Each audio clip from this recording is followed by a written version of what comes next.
Hi, I'm Gavin Cash. I'll be playing Clint Brazos. Hello, I am Gary, and I'll be playing Oliver Bright. Hello, I am guest star Stabbykinz. I'll be playing Lucas Ghwynn. Hello there, I am Alereg, and I'll be playing Dolgrom Reginson. And I'm Bloodied Porcelain. I will be your storyteller for the evening. Good evening, players. Hello. Welcome back. At the end of last season, the band of Coda, Chris, Oliver, and Sarah went to something of a moot court where they presented their arguments to the gods, to a council of gods, as to why Stefan, the child of Loki, but scion of none, should be spared. Why his many, many crimes, the lives he was responsible for taking, did not merit him being put to death.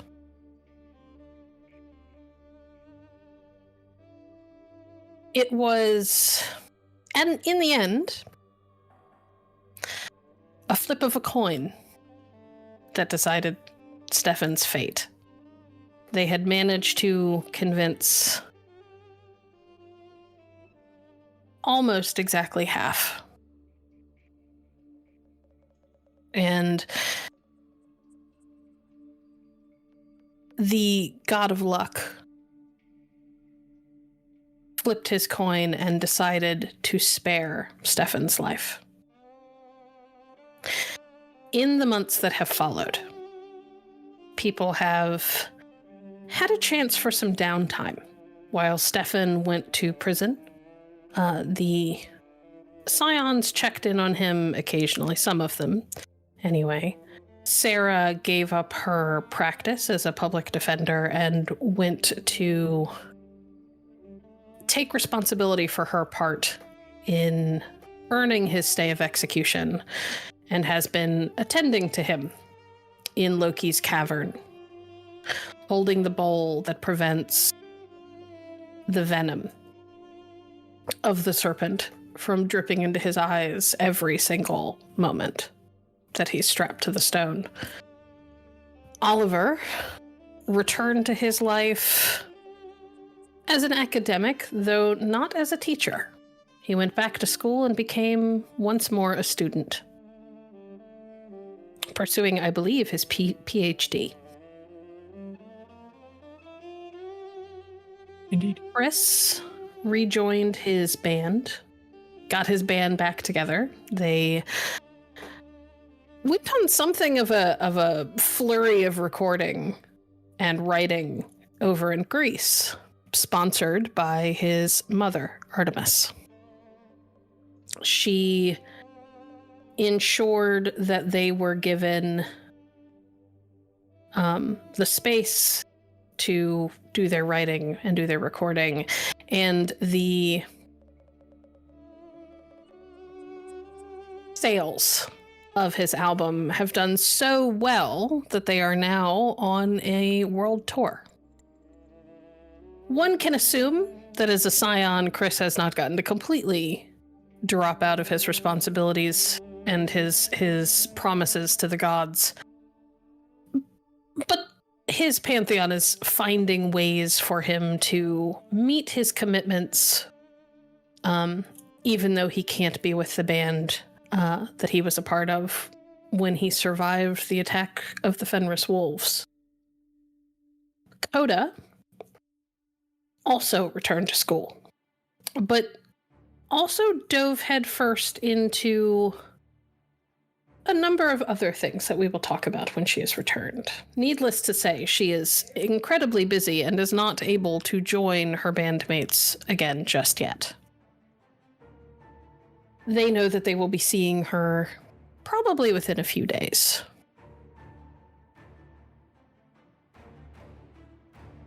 We begin Season 2 with Oliver Bright having been contacted by one of the crows of the Morrigan with a letter informing him that he is expected in Anville. Clint has received the same notice, as has Lucas. It seems that the labors the band agreed to last season, begin today.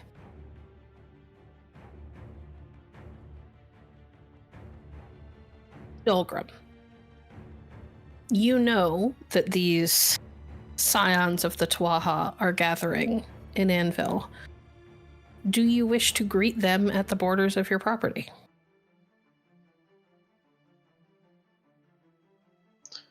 Of course.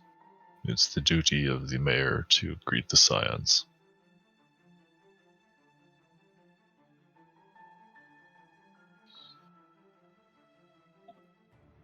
It has been some time since I've seen you, Oliver, Ogma's son. Right back at you. It's good to see you again, Dolgrom. And you two are unknown to me, but that shall not remain. Well, I'm pretty new to all of this myself, so that's not terribly surprising.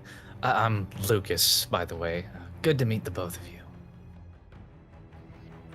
And nice to meet you all. I'm not the brand new to this, but it's been a long time since I've heard anything about this place, to be honest.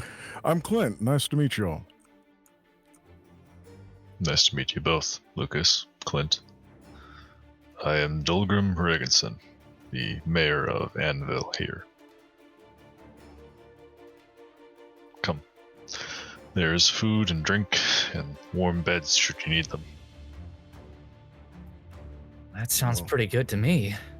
I ain't one to turn down a warm bed. Neither am I. The heating in my apartment's not working right now, so I'll take it. As you all walk into town, it is worth noting to those for whom this is a first appearance in Anville, getting here is a little weird. You followed a road up to a certain point where you were told you needed to turn, but trying to do so, you actually had, you both sort of just stopped your cars and stared, because where you're supposed to turn, at least at first, looked like a thick tree line. But weirder things have happened, and after a moment, the image in front of you sort of shifted and shimmered and fell away, revealing a path that cut through the trees and is remarkably well kept, well enough for your vehicles to pass safely. As you come into Anville, the town is picturesque, to say the least. Let me find...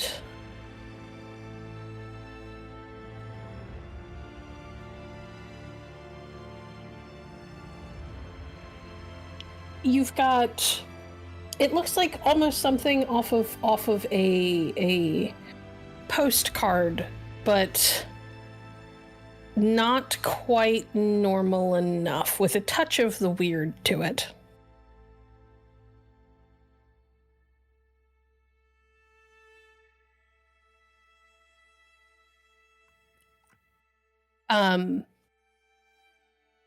From what you can tell, you can't necessarily tell how many people live here. It almost seems empty as you walk up.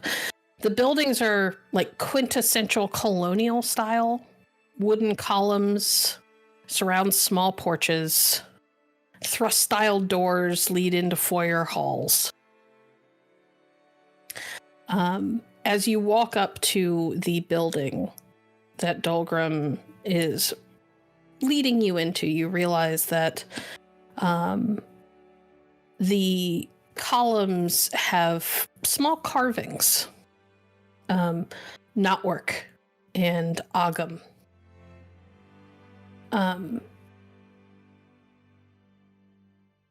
Where you would normally expect to see things like gargoyles, you see busts of beautiful, almost elfin-looking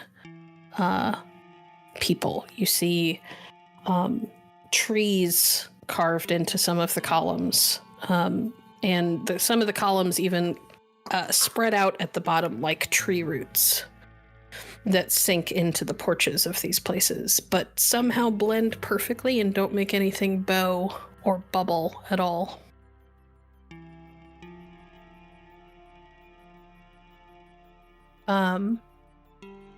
You can feel the magic in this place. Oliver, most of all, but all of you really can feel the magic. Y'all ever seen something so pretty? No, last time I was here I stayed at a different house, so this feels more homey, I guess. Not my time of traveling. These are some sights, all right. This Yeah. particular... Oh, I apologize. Go ahead. Yeah, I'm there's some- glad you all find it to be to your liking. Yeah, it's real pretty, but it's a little quiet. Where is everyone? They'll be here a little while. They're still working, and well, how much do you know about my kind, Clint? Can't say it's terribly much, but I'm always open to learn more. I'll put it simple to you then. Dwarves have a bane, which is the sun. We turn to stone. I guess that puts you between a rock and a hard place, don't it?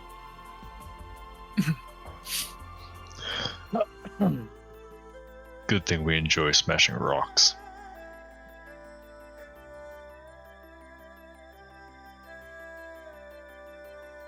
That sounds like a good pastime. Right. As you all step into this building, not only does it feel homey, it feels like it was crafted for you. Maybe not specifically you, but those inclined towards your pantheon. You can tell that this place is decorated to fit members of the Irish pantheon. There are books lining the walls in heavy leather. Some of them are clearly in Irish. Some of them have agam on the spines. Some of them are in English. Oliver, you notice right off that there are a number of famous Irish writers here, but also some that you've never heard of.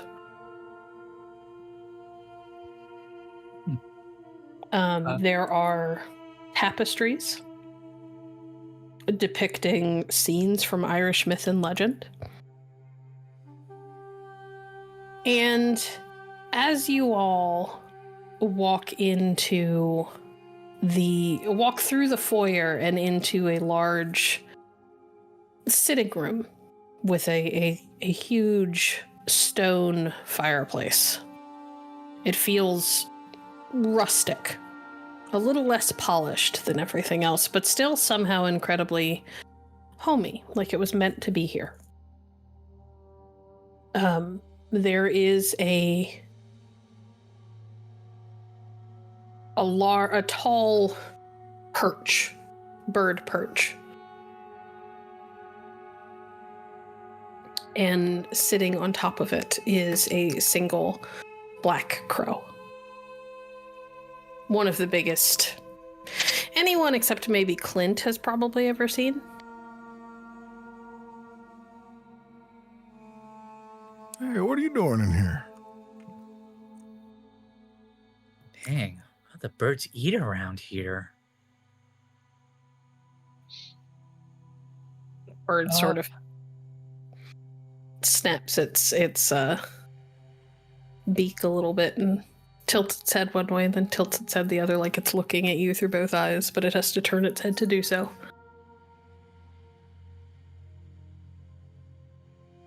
Oh, it's nice to meet you, little guy. Clint will approach. Do you have anything for us? The crow watches you, and Clint, you get the distinct feeling that you are being judged.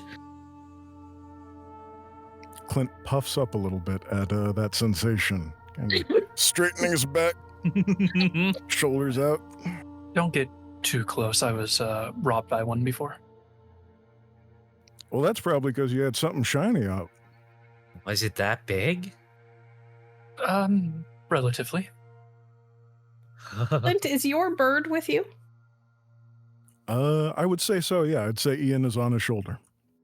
Ian kind of looks over at Oliver and makes a little, like, you know, the chittering noises that crows make? Except that it sounds distinctly like it might be laughing when Oliver talks about being robbed by one. Ian, was that you? Ian kind of moves his wings in the closest thing you imagine a crow can get to a shrug. Like, maybe not. I thought I told you not to do that unless you were going to share. Come on now. And don't go know ahead. how to feel about this. That's all right. I've never told Ian to steal from anyone.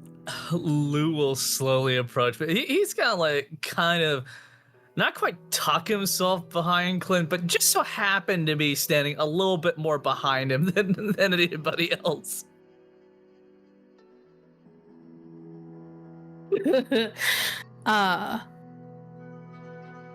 The bird sort of snaps its beak a couple of times and tilts its head one way and tilts its head the other. This is Ian. And then looks over at Clint as Clint kind of chastises him for stealing, and then looks over at Oliver and then kind of croaks out, "Payment." What is this payment? Oh, it says payment. Never mind, I misunderstood. Yes, in the defense of the avian creature that stole my money, it needed payment to do something for me. Oh, so it wasn't no robbery? No, just extortion.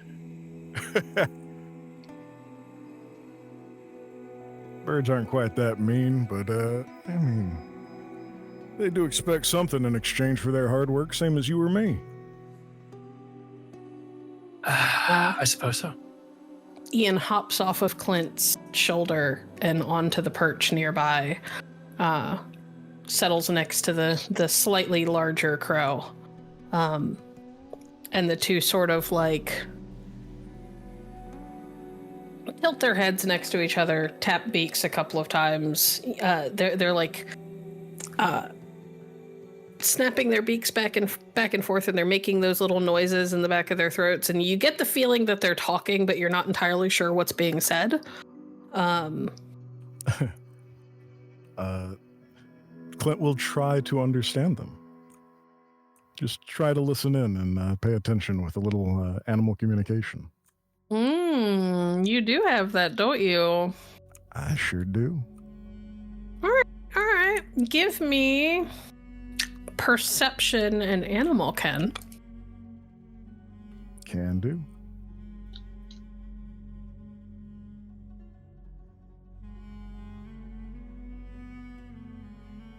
That would be one success.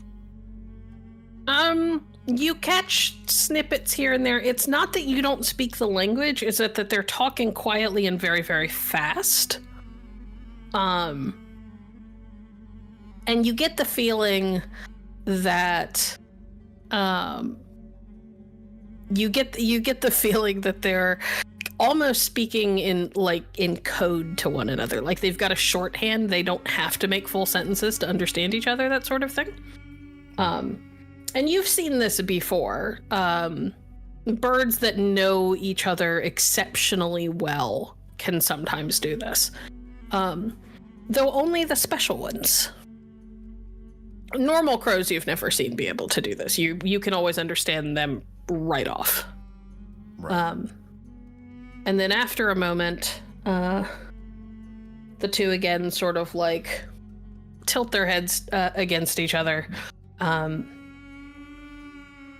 Ian sort of puffs up and looks as close to proud as you've ever seen a bird look, and then hops off the perch and back to your shoulder. Well, what did he say, Ian? Was he sharing some secrets with you, or just staring at us with judging eyes? And as if an answer to your question, you watch as the bird hops off of the perch and in midair elongates and shifts and turns into a woman. A woman that all of you have met before. Except that Oliver and Lucas, you've never seen her with red hair before. She was telling him good job on protecting you.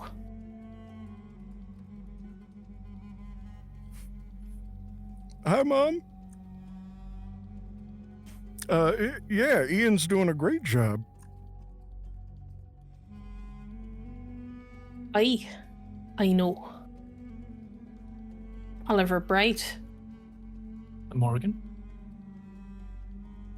Been some time. Your gaze That is still intact. It is. I've been doing my part to keep up with it. She looks over at Dolgrom and gives him a respectful nod of her head. Mayor. Konasatatu, Morgan. How do you do? Well enough, I suppose. I've been sent to give them their first labor. Would you mind leaving me alone with them? Aye. If any of you need bacon, eggs, other various food items, there's a kitchen not far away. And he will exit. Right. Thank you, Dolgrim. Yes, thank you, Dolgrim and Morgan. Before we begin, if you could just alleviate some confusion I have.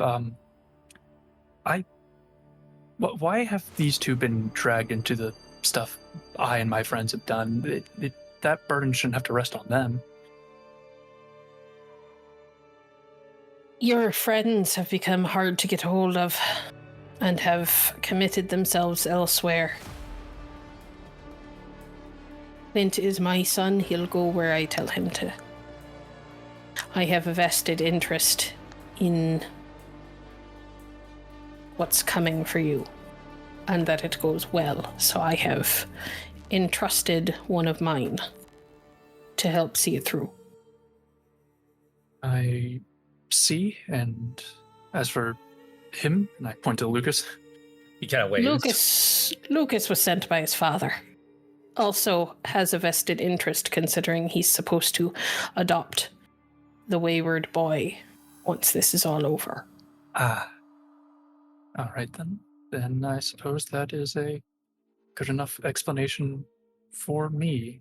However, I am still sorry for my part for forcing you two into this. Oh, no need to be sorry. Hey, I'm Gives us just something to happy do. to be here and help, you know? We'll see how long that lasts. All scions of the Tuatha De Danann must display courage and bravery these two have work to do that. Right. We're gonna make you proud. She does not acknowledge Clint. I'm just gonna glance at him.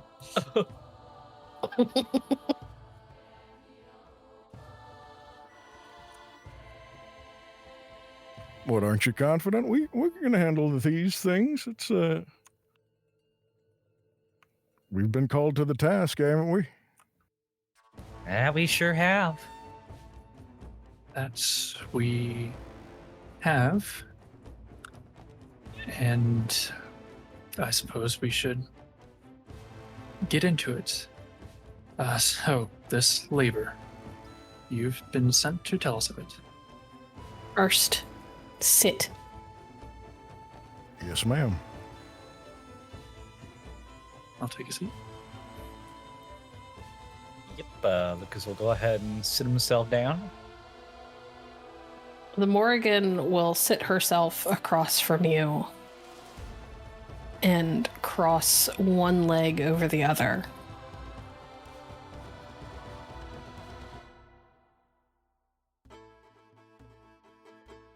And kind of eye you all. I am sending you to a place that is not a place. Retrieve an item of great importance and power.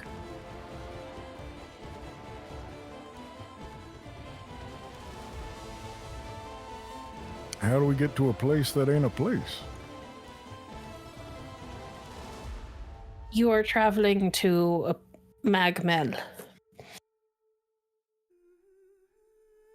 You will retrieve the dragon stone once you are there and bring it back. Claim it for your pantheon and return it to me. The fact that that sounds simple implies to me that it's not going to be very simple. It's a labor. Nothing is ever simple in a labor, Mr. Bright. That is what I would have thought that you, of all people, would have read Heracles' Trials. Oh, I have. Good. I don't suppose we happen to know what this dragon stone looks like, do we? You will know it when you see it. It is... She'll kind of hold her hands out to like a little bit beyond how long... probably like a football and a half in length. It's about ye long. Vaguely circular. Is it being protected by a dragon? I hope not. That would certainly make things interesting for you, though.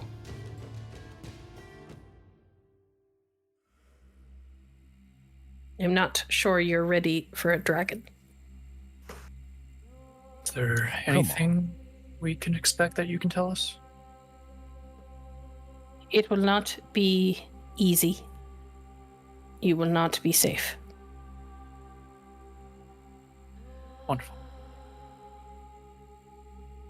But, as with most things, your mind is just as good a weapon as anything your hands could hold.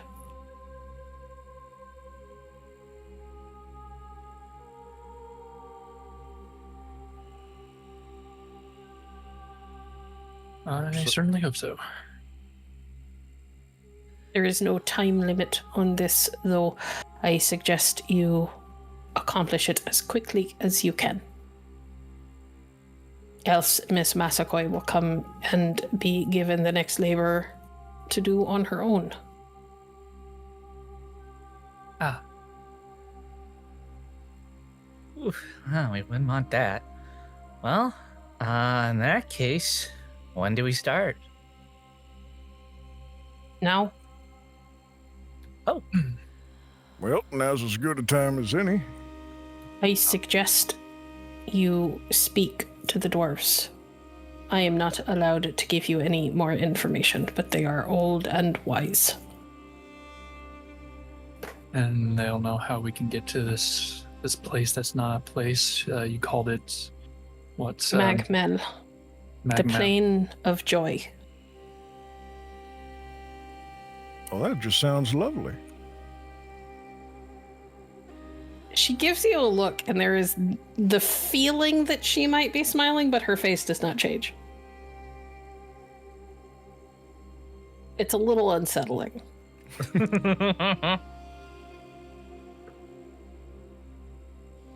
Surely the Plain of Joy is going to be a pleasant trip. So Yeah, you'd right? think that. It's on the name. It used to be. Oh, no, Oh. it used to be. There it is. And she stands. Well, She I makes her guess- way over to Clint, and Clint, for a moment, you think she's about to reach out and like touch or cup your face, and then at the last second, her hand diverts just slightly and strokes along Ian's back. Clint leans into the touch he expects to receive and holds stock still as soon as she's touching Ian instead. I cringe a bit.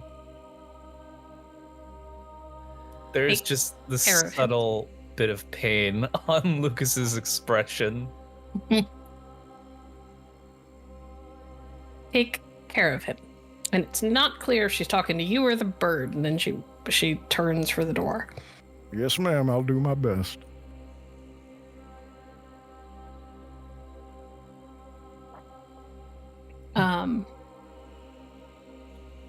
She heads for the doorway, and you guys watch as she steps out onto the porch, and she stops in like a pool of light from the front porch lights, because it is nighttime. And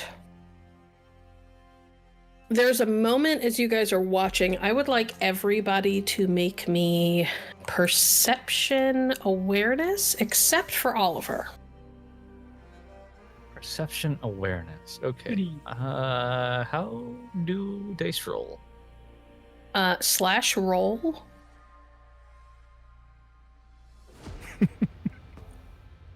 That's no successes from Clint. No successes. Clint is, do you have any epic dot? Nope, not in this one. Of course not. Okay, perception awareness. Any penalty for not having skills? Yeah, you don't get to use your epics. Okay.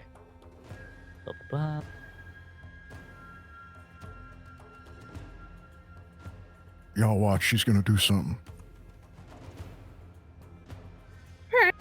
Cool. So Oliver and Lucas see this. Clint does not. Clint is convinced that she's about to do something cool, and then he blinks at the wrong moment.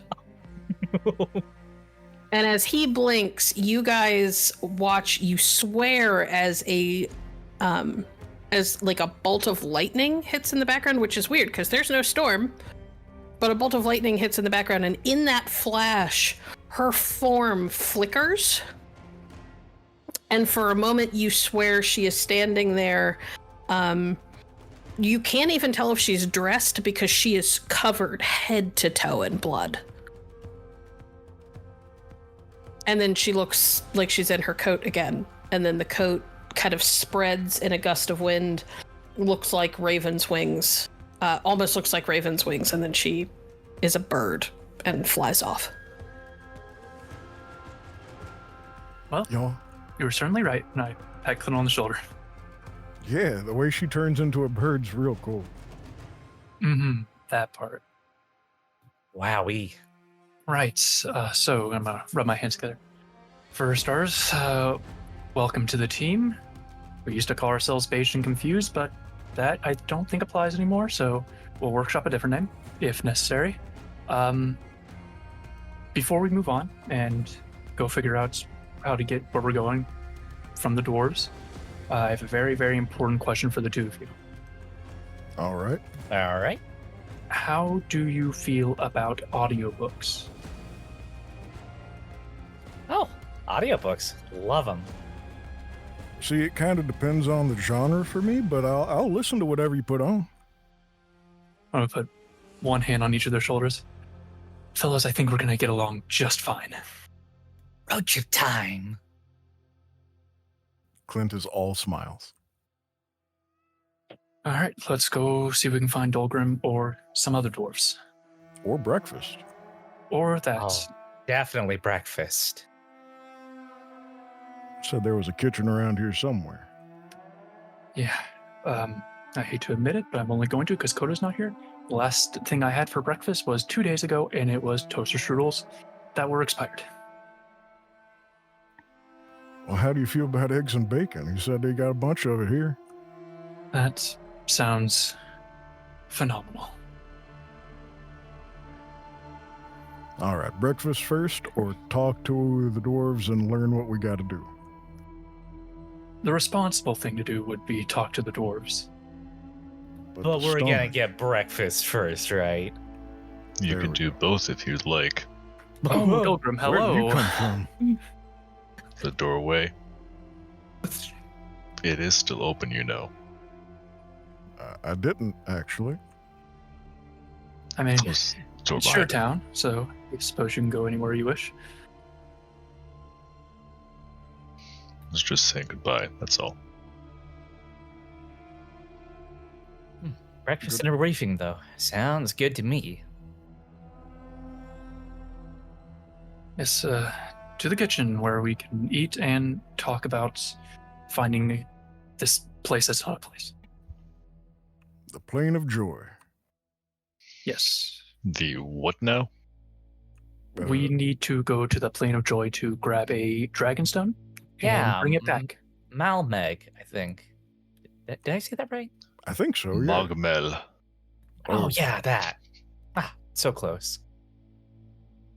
Your task is to go to Mogmel and find the Dragonstone. Mm-hmm. That's what we're supposed to do. They never make it easy. So Well, do you have they any ain't idea cold. how to get there? The myths say you have to travel west from Ireland. How far, which direction west, never says. So we're going to Ireland.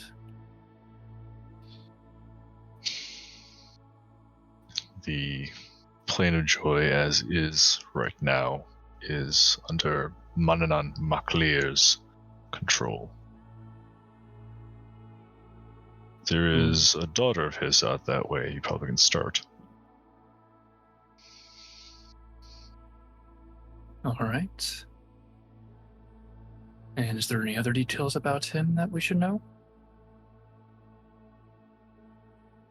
Well, he's the god of the sea. Ooh. Does he got a favorite Dolgrom, color? you also know that he ferries the dead.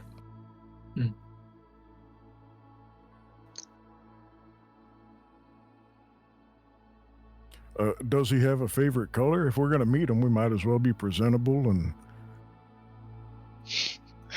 I would imagine blue, but I have not talked with him in quite some time. His daughter, Claudia Lynch, runs a bar in Ireland. In, I believe, Kane County.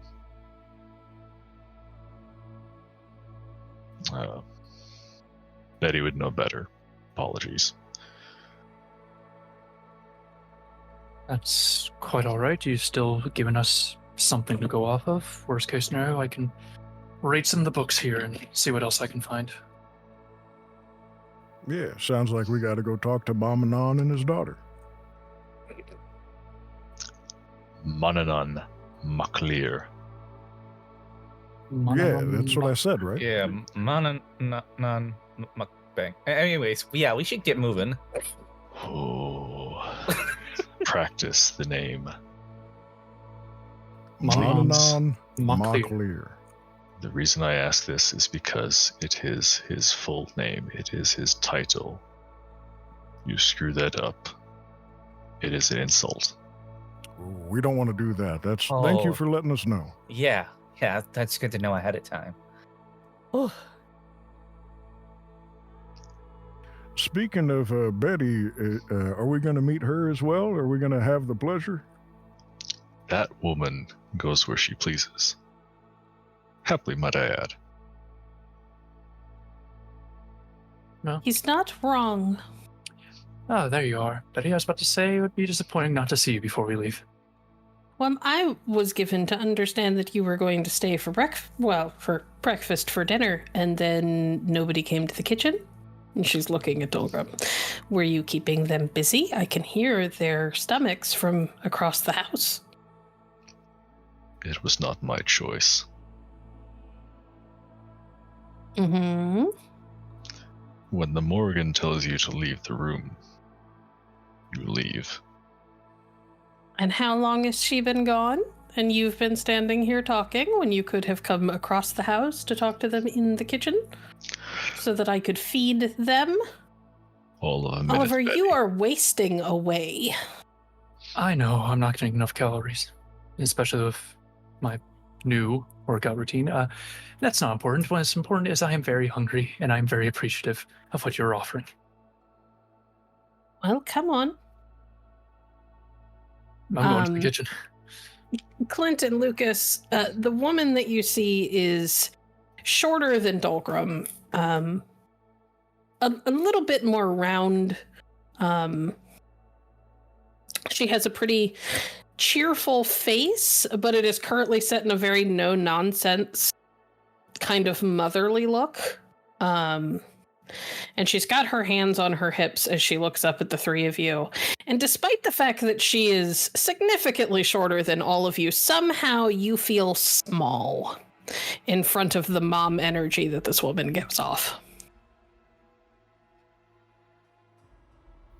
Well, if we're heading to the kitchen, I'm not going to turn that down. Let's go before we get Dolgrim in more trouble, huh? yeah, I hear the sound of food that needs eaten. Me too.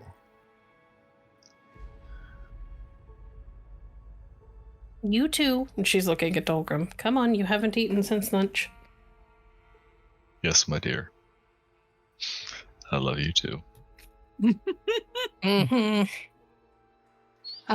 And she sort of makes her way through the house into a rather large and very well appointed kitchen. There was more than enough space for everybody to sit at this like island bar. The countertops are butcher block, and they're the best taken care of butcher block that you've ever seen. They are obviously kept oiled and clean. You get the feeling that they may very well come in here and like sand them down every so often to get rid of all the scratches. Maybe every couple of years, or they just totally replace them, one of the two. And there's already food cooking a little bit. It looks like Betty stopped in the middle of what she was doing when you all didn't show up as she expected you to. Oh, ma'am, it smells amazing in here. What are you making? Well, I heard something about people wanting bacon and eggs, and I thought I'd also start waffles. Well, we're going to be here for a while. I'm ready to dig in. Oh, same. The maple syrup is from the state next door. Fancy.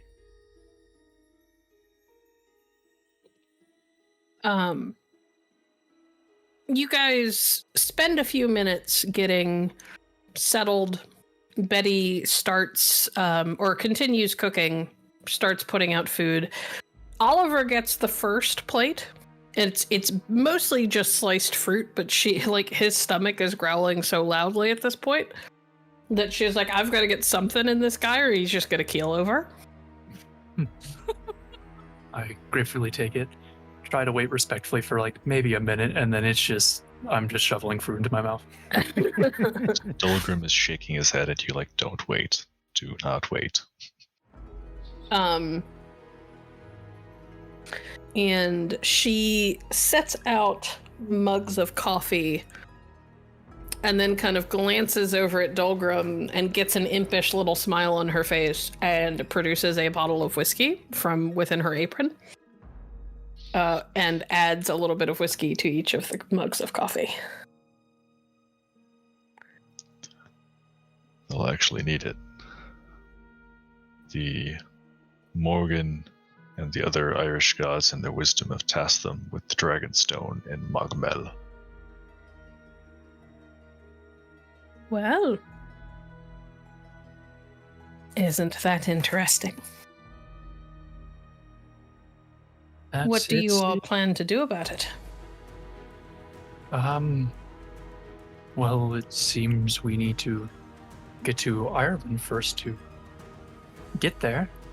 And then, well, the Morrigan wasn't exactly very insightful about what we'll find there, but we won't be safe, is what she told us. I dare say no. And then we go look for a funny-looking rock and bring it back.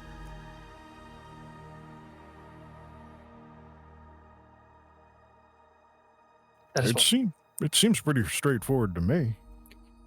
And that's our first mistake.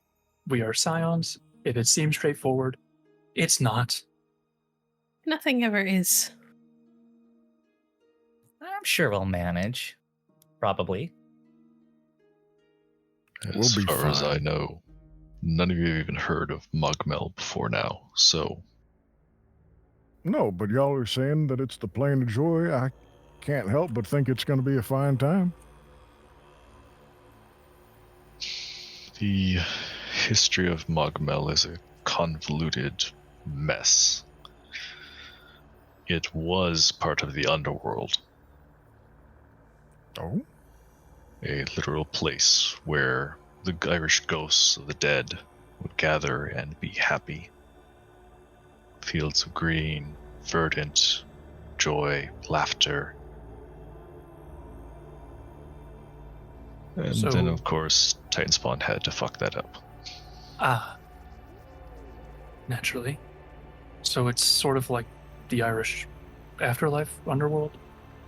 A part It used of to it. be. Yes. It's not anymore. It's a terra incognita now. Do the dead not go there anymore? No. No. Where do they go instead? Oh, Place don't know that called we... Tir na Marv. But Which is split up into multiple places, and Tir na Nog is also split up into multiple places. A cosmology lesson is not what you came here for, but... No. Magmel's not connected to the Irish underworld anymore. It had to be cut off when the Fomorians invaded. It's the Right. only way to protect the dead. Sorry, my curiosity got the better of me. Well, I'm also sort of curious too. Is there a new nice place set up for them, or is that something that they're missing out on now? It's not as nice. But it's not awful. I mean, we've never been there, of course, but think of it's the difference between Magmel is springtime, eternal spring, and Tir na Marv is eternal autumn. Oh, yeah, I guess that isn't too bad. And my understanding is that it's where the Unseelie She are. They have a court called the Veiled Court. And there's 12 tribes, and the tribes are all in different places, and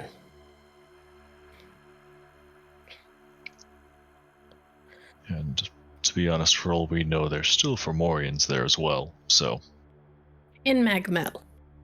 yes. They wouldn't be in the underworld. No.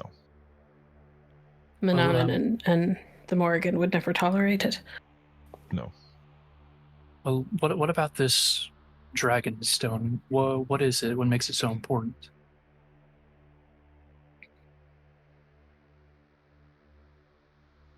Well, I don't know a lot. Our pantheon was sort of late to the party. What I know is that it was left behind after the battle between the Irish, the Welsh, and some of the Norse. Which was after they kicked the Fomorians out the first time. A century of kicking those Fomorians out, might I add. Mm.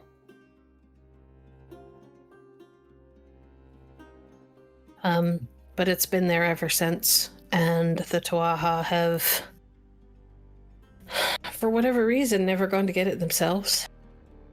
But it looks like they've finally picked their champions. Well, we're gonna make sure it gets done. Easy as. So, real quick, just to clarify, when you say eternal springtime, does that mean like flowers and trees in full bloom? That's my understanding, yes. Oh, jeez. My allergies are gonna hate this. You might want to take some Claritin. I think I have some satchel actually. You know, I hear if you eat some of the local honey, it usually helps with allergies. Yeah, we're gonna have to stop by the CVS before we start heading west from Ireland. Does Ireland have CVS? I'm not sure it does. And any drugstore will do. As long as I can get some Astapro or something. You told them about his daughter, right? Claudia Lynch? Yes. Study she Good. runs a bar. Sweet girl, runs a bar in County Clare. That's what I was missing. Not far from the Cliffs of Moher, actually. So if you haven't seen those, I'm down to see some sights on the way out there. I ain't never been. I'll have were my told- camera ready. we were told there's not a time limit, so if we can scrape some time together for it, then I'd be willing. Road trip. I think at this point it's now a boat trip. or plane. That too. I figured we'd fly there first and then have to travel. Good news Yeah, is that you're traveling by air into Irish space, and one of you, and she'll look over at Clint, has a parent that's sort of in charge of the air over Ireland. At least a little bit. As in the air itself or like the local airlines? Because I was going to ask, last time we went on an adventure, we were sort of given a good amount of cash to work with. And right now I'm effectively flat broke considering I don't exactly have a job anymore. Is that why you're so hungry? Yes, I tutor every now and then for, the local kids, and then also the occasional silent parent that just shows up in my apartment unannounced and without using the door, but it keeps the rent together. But other than that, I don't have a lot of spending cash. Betty sort of sighs a little bit and shakes her head. Oliver, your father is one of the Irish gods of learning. I'm sure if you told him that you just wanted to go back to school, he'd sponsor that. Well, yes, but I'm working on my PhD now, and I sort of want to finish that first. So you're already back in school. Right, so you tell him that that's what's happening, and I'm sure he'd be happy to help. But we can spare some spending money. In the meantime.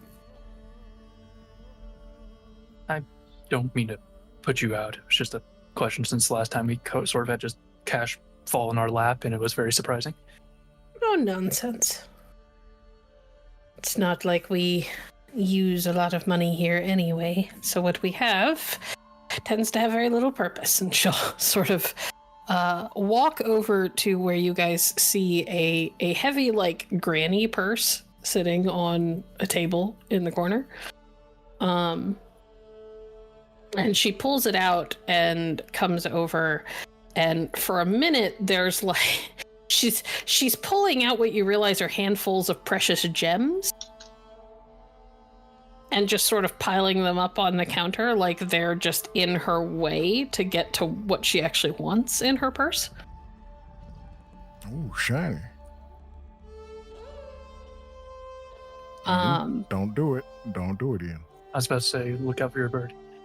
Ian absolutely hops down on the counter and, like, nudges one of them with his beak, and she kind of chuckles and shakes her head and pushes over a little, like, emerald that isn't so small that it'll choke him, but isn't so big that he can't hold it. There you go. Oh, Ian, I knew you knew consent. Good job, little guy.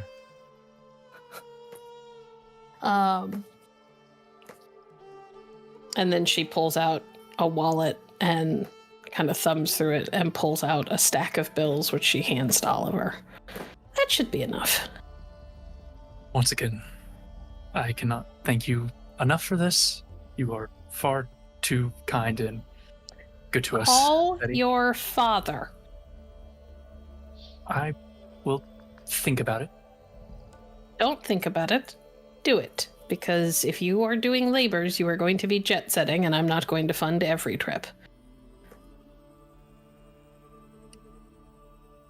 Even if it is just milk money. I'll give him a Oliver, call. you look down at the stack of money in your hand. Her version of milk money is a few $1,000s. I choke a little bit, but I try to mask it. And then she sort of, like, uses her arm to scoop all of the gems back into the granny purse. You know, Betty, he is a teacher. I'm not sure he's ever handled that much money in cash at I one have time. not. Well, he's Yeah. also flying internationally, and it's going to cost at least $1,000 to get there. And it's not like we're hurting for cash, dear. Oh, no, I understand. I'm just saying. How many scions show up with paper money thinking that it's going to do us any good? Far too many. See if we can also find some of the euros. They'll need that while they're over in Ireland. That's a good point. I do like a good euro. I'm still just looking down, leafing through the stack of bills. Betty, what type of milk are you buying? Hmm? You said this was We don't milk buy our money. milk, dear. Right. Right.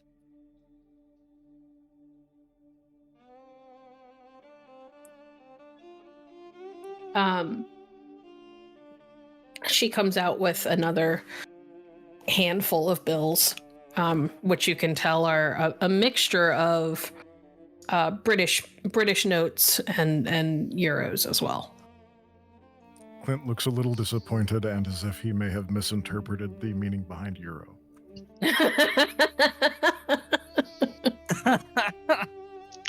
If you actually want some euro meat and tzatziki sauce, we can get you some from the Dodecathian house. But later. Yeah, later. I mean, if we're going on a road trip, we might need some snacks on the way, right? Oh, we definitely need snacks. I would not advise sending an entire spit of roasted, salted, and spiced lamb with you. It doesn't keep well on plane rides. As you are talking, Betty puts out what actually ends up being a full Irish breakfast with a side of waffles for each of you. Right. This looks Oliver, wonderful. this is probably more food than you've had in a couple of weeks. Yeah, I'm sort of processing it all right now. Y'all got any hot sauce? Sure. She'll kind of root around in one of the cabinets and pull out a hot sauce, or pull out a bottle of hot sauce and slide it over. All right, thank you. In any case, seems like we have sort of an idea on how we're getting where we're going. What we're going to do once we get there is another story, but we're going to need to get tickets for a plane, all that. We're going to need to get to an airport, so that's probably a tomorrow problem. So tonight, we are Tuatha, which means I think we need to celebrate before a big sort of journey. Does that sound right? It would be traditional, but I'm a little surprised that you're, The one suggesting it. yes. Coda's not here, so I figured someone needed to step up. I couldn't be more proud. Yeah, it's time to party. Yeah, you know what? Let's kick it off right. Well, dear, Do we throw them the Irish party, the Dotacathian party, or the Dwarven party? Dwarven well, they party. are, they I are was- Irish. Gonna agree with Betty, but if Dwarven Party is really what we want to do, we could do a different theme, I I'm guess. not sure that even you could handle the dwarven party. I'm willing to give it a shot. I'm pretty sure I could take it. Oh, no. If Lucas can handle it, you can handle it, Oliver. Come on now. That's the thing. I'm not sure if he can handle it. I think he's just saying that. No, look at that confidence. He's got this. You look over at this stick-thin man who is like still working on like a quarter of his plate. All right. If I'll have I the boys s- bring out the tune. If I somehow outdrink him, you realize what that means, right? What does it mean? It means that, well, I outdrank someone is what it means. That shouldn't be able to happen. Oh, we got to practice. That's a skill you can work on, you know? I suppose. Look, if we're going to be partying together for a while, we got to build that tolerance. I just said for the night. Where'd for a while come from? Well, I don't think we're going to go and get this rock in just a day. It's going to be a couple of days, and every day is an adventure, so why not celebrate?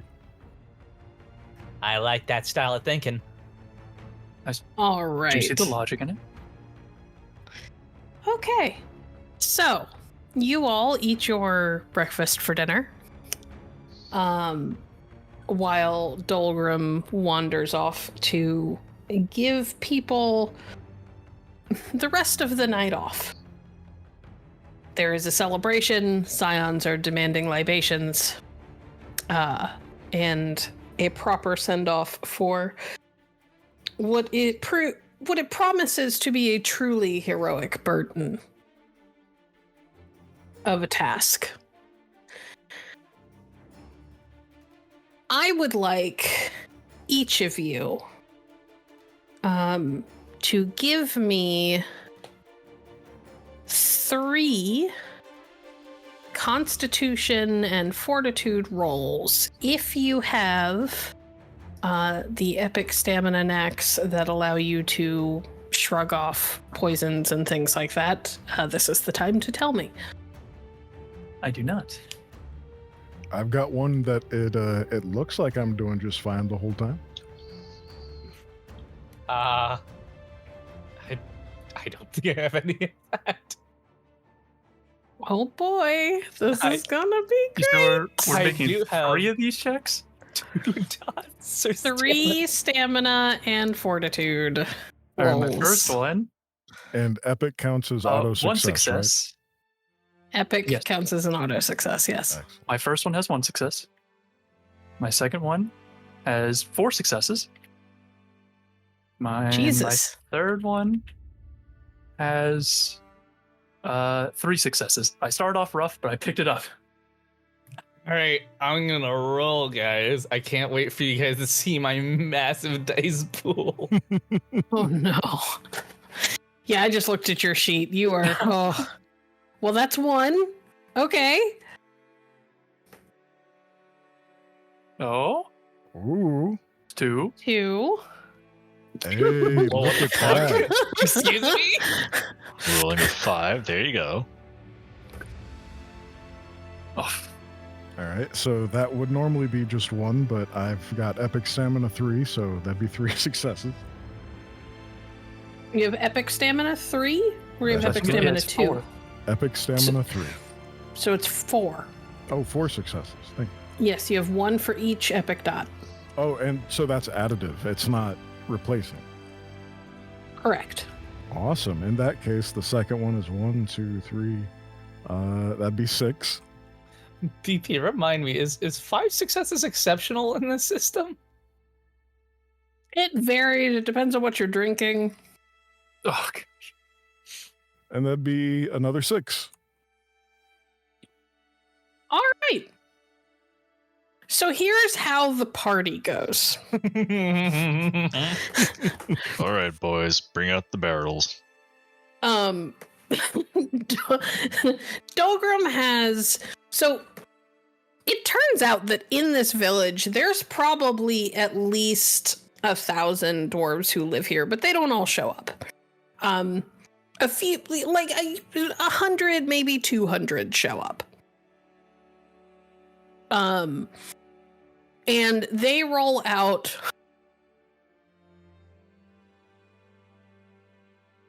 a lot of very large barrels, and it takes Oliver a moment because Oliver has had drinks shoved into each hand. So you're a little distracted, Oliver, as you try to figure out how to double fist two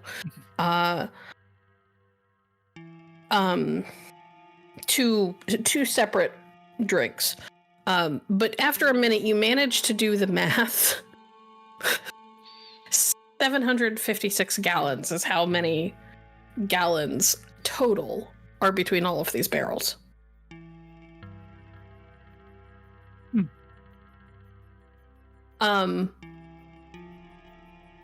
Oliver, it's rough at first. It takes some getting used to. You're not used to drinking at all, let alone this much all at once.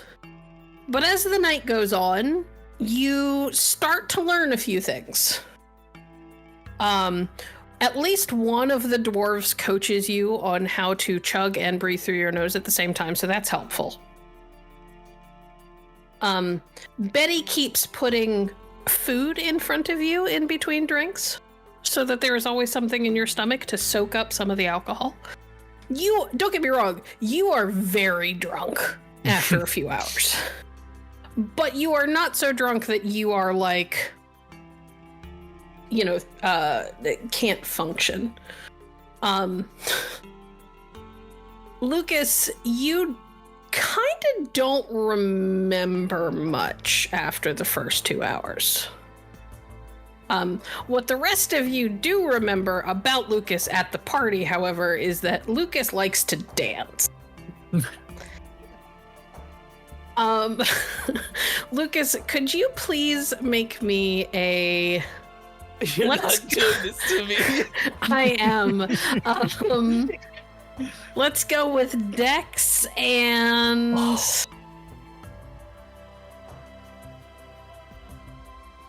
Dex and...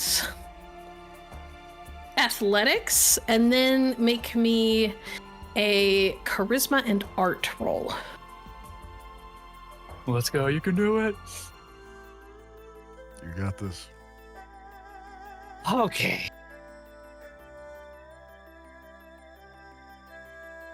Okay, first one.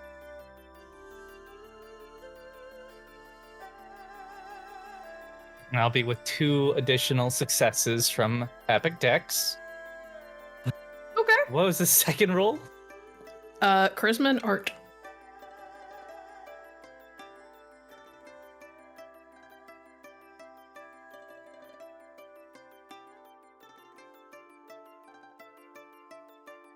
Okay, so 8.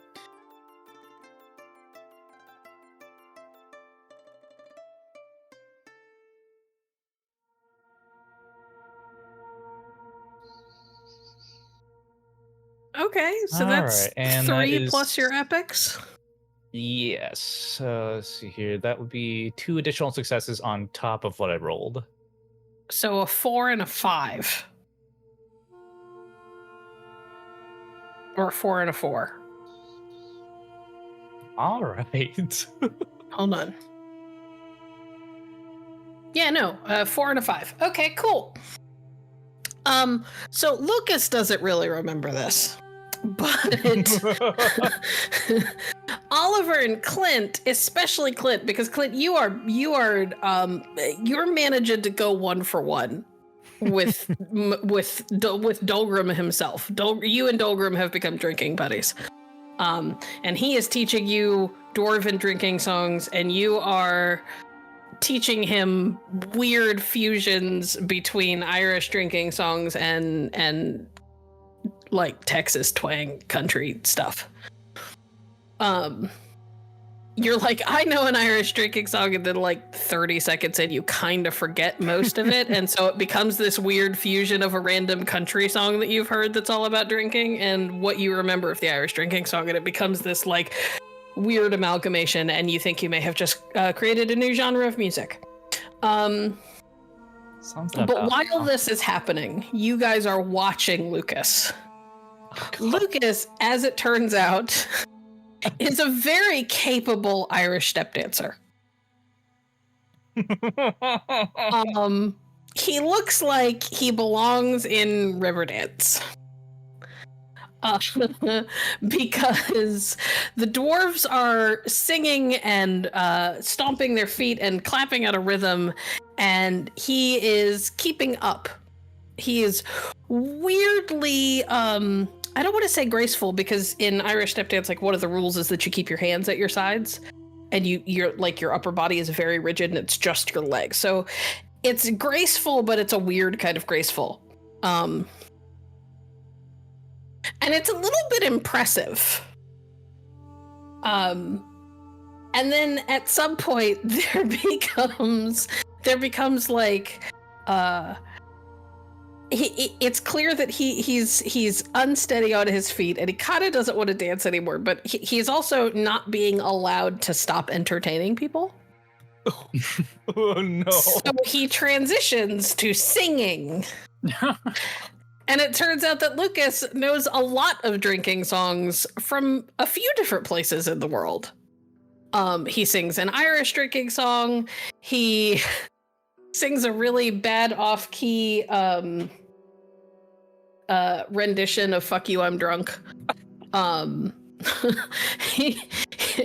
It's just he drinks something, or he sings something that might be in German. Or it might just be that he's so drunk that he's slurring everything that he says and just sounds vaguely angry about it. I like to think that between some of the lines, he's like double waterfalling some of his steins back. Oh, yeah, absolutely. The whole time, he's still drinking. He continues to drink through the whole fucking thing. While saying this, I'll stumble my way over to Clint and Dolgrom and just be like, oh my god, he's pretty good. I mean, I've never seen anything quite like it. No, it's impressive, really. Yeah. I Hey, swear the quick band question. could be a songbird. Yeah. A quick question: should I make a phone call? Oh, I mean, if you're Two? drunk and you got a phone, you should use it. Oh, Who are you calling? thank you. Just a friend. Hey, not for long. What? What kind of friend? It's at the farm. You don't live on a farm. No, but I've been to one. No, wait, hold on. Is it an X? No, no. Oh, you're good then. Yeah, go ahead. All right. Oh, okay, thanks. I'm gonna pat Clint on the shoulder and then stumble out onto the porch, pull out my phone, and call Damon. Okay. Are you calling Damon, or are you calling your friend who lives with Damon? Friend that lives with Damon, but I don't think she has a phone. No, she does. Oh, then I call that number. Oh no. It takes a minute. And when the phone picks up, it's you hear this, like, you hear the sound of like hands or something kind of rubbing up against the phone. Like, it's clear that she's like fumbling with it. You can hear it kind of like get dropped for a minute, and then cursing in Greek.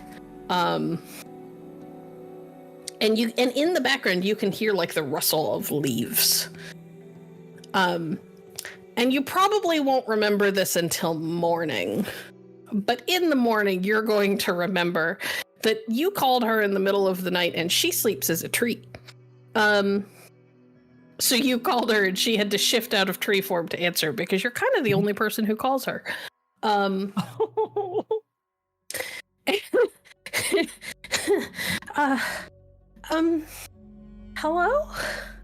Sarope, hey, what's going on? Oliver? Yeah. Hi, are you okay? It's really loud there. Yeah, Hey. there's... You should invite him to come out with us. I don't think she'd be able to make it.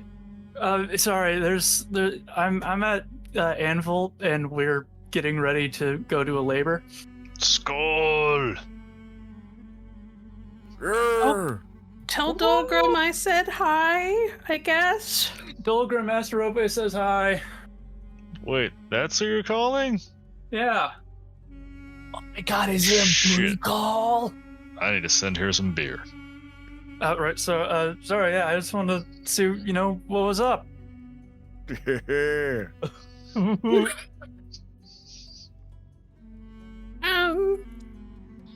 Nothing, I guess. It's kind of like 3 a.m. Oh, did I wake you up? Well, I mean, I'm a tree, so not always, not asleep in the strictest sense. I'm sorry, that I should have thought about that. That's No, my bad. it's okay. It's nice to hear you having fun. You're usually so stressed out when you call. Between you and me, I still am. It's kind of like compartmentalized right now. And honestly, it helps a lot. I should do this all the time. Maybe not all the time. Hey, Oliver, here's your drink. Just leave it on the counter. I'll grab it. But, if you need something to help you relax, I could talk to Damon. Coda gets pretty regular deliveries. Yeah, that might be a good idea. Yeah. So, you have to do a labor? Yeah, we need to go to a place that's not a place and get a rock that's a football, but it's not.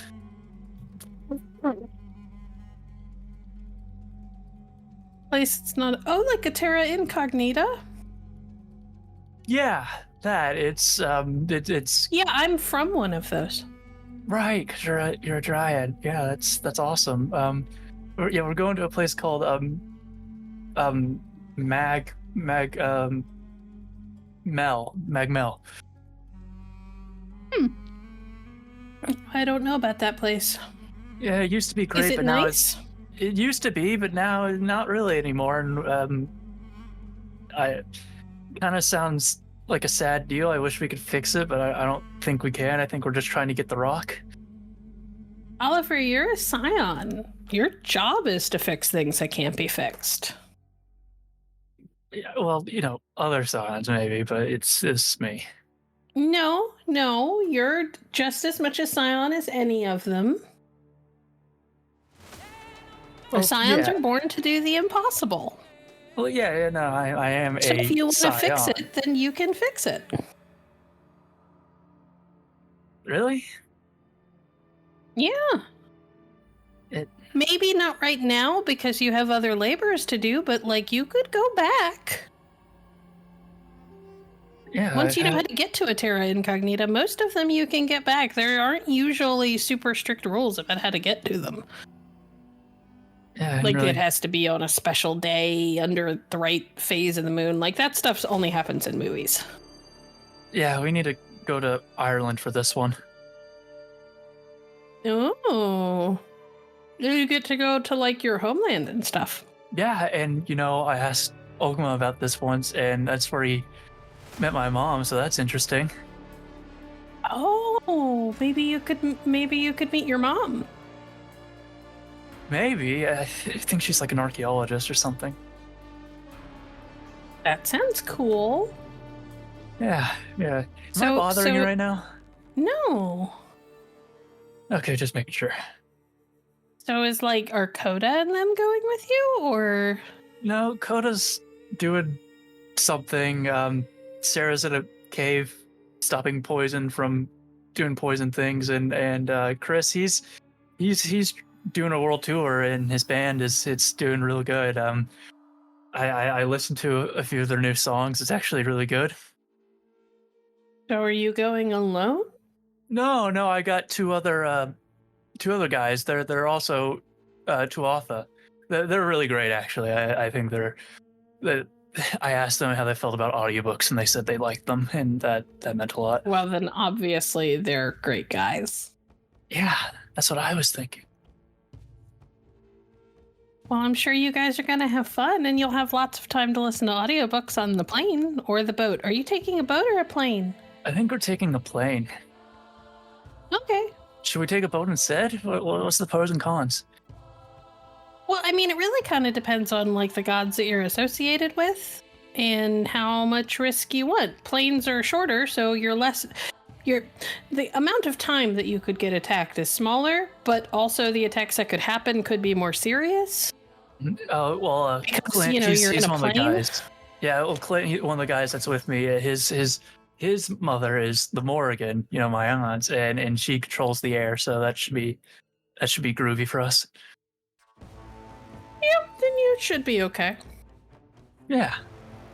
Like we generally give the advice to Dodecathion scions that if you're gonna do if you're gonna do a favor for Hera, maybe don't fly in a plane because Zeus is god of the air and he might get in the way. That's really, really smart. You're really smart. I don't know. Pretty sure you're the smart one. Well, was there anything that you needed from me before you go? No, I just kind of wanted to, talk. That's it, really. Well, I'm glad to hear from you. Yeah, thanks. That means a lot. I won't hold you up any longer. You can go back to doing tree things. Yeah, I should probably get back under the sun lamps. We've got a big we're working on aerating the fields.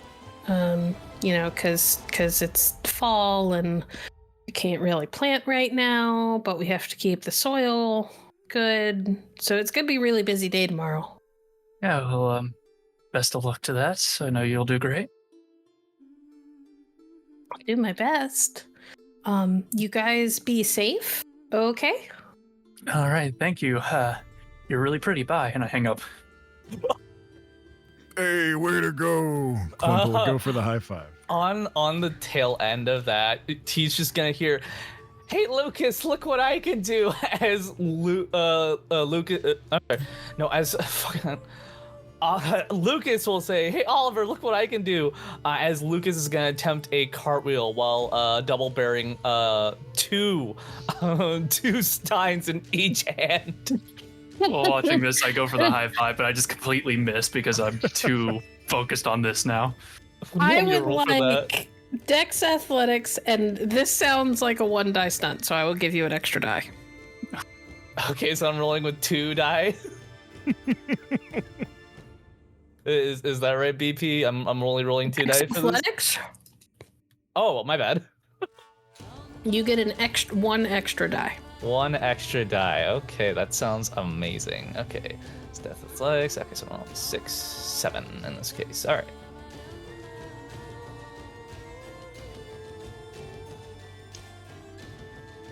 Oh, it's roll, not /R. Oh, Holy shit! Oh, fuck. those are the only ones, but they're the important ones. 6. That's 6 total. Yeah. It works. Oliver, it is the weirdest and most impressive thing you have ever seen a drunk man do, because he cartwheels, but he manages to like shift the steins in his hand at the perfect angle at the right moment at the last minute. So that they're almost like little round hand stilts.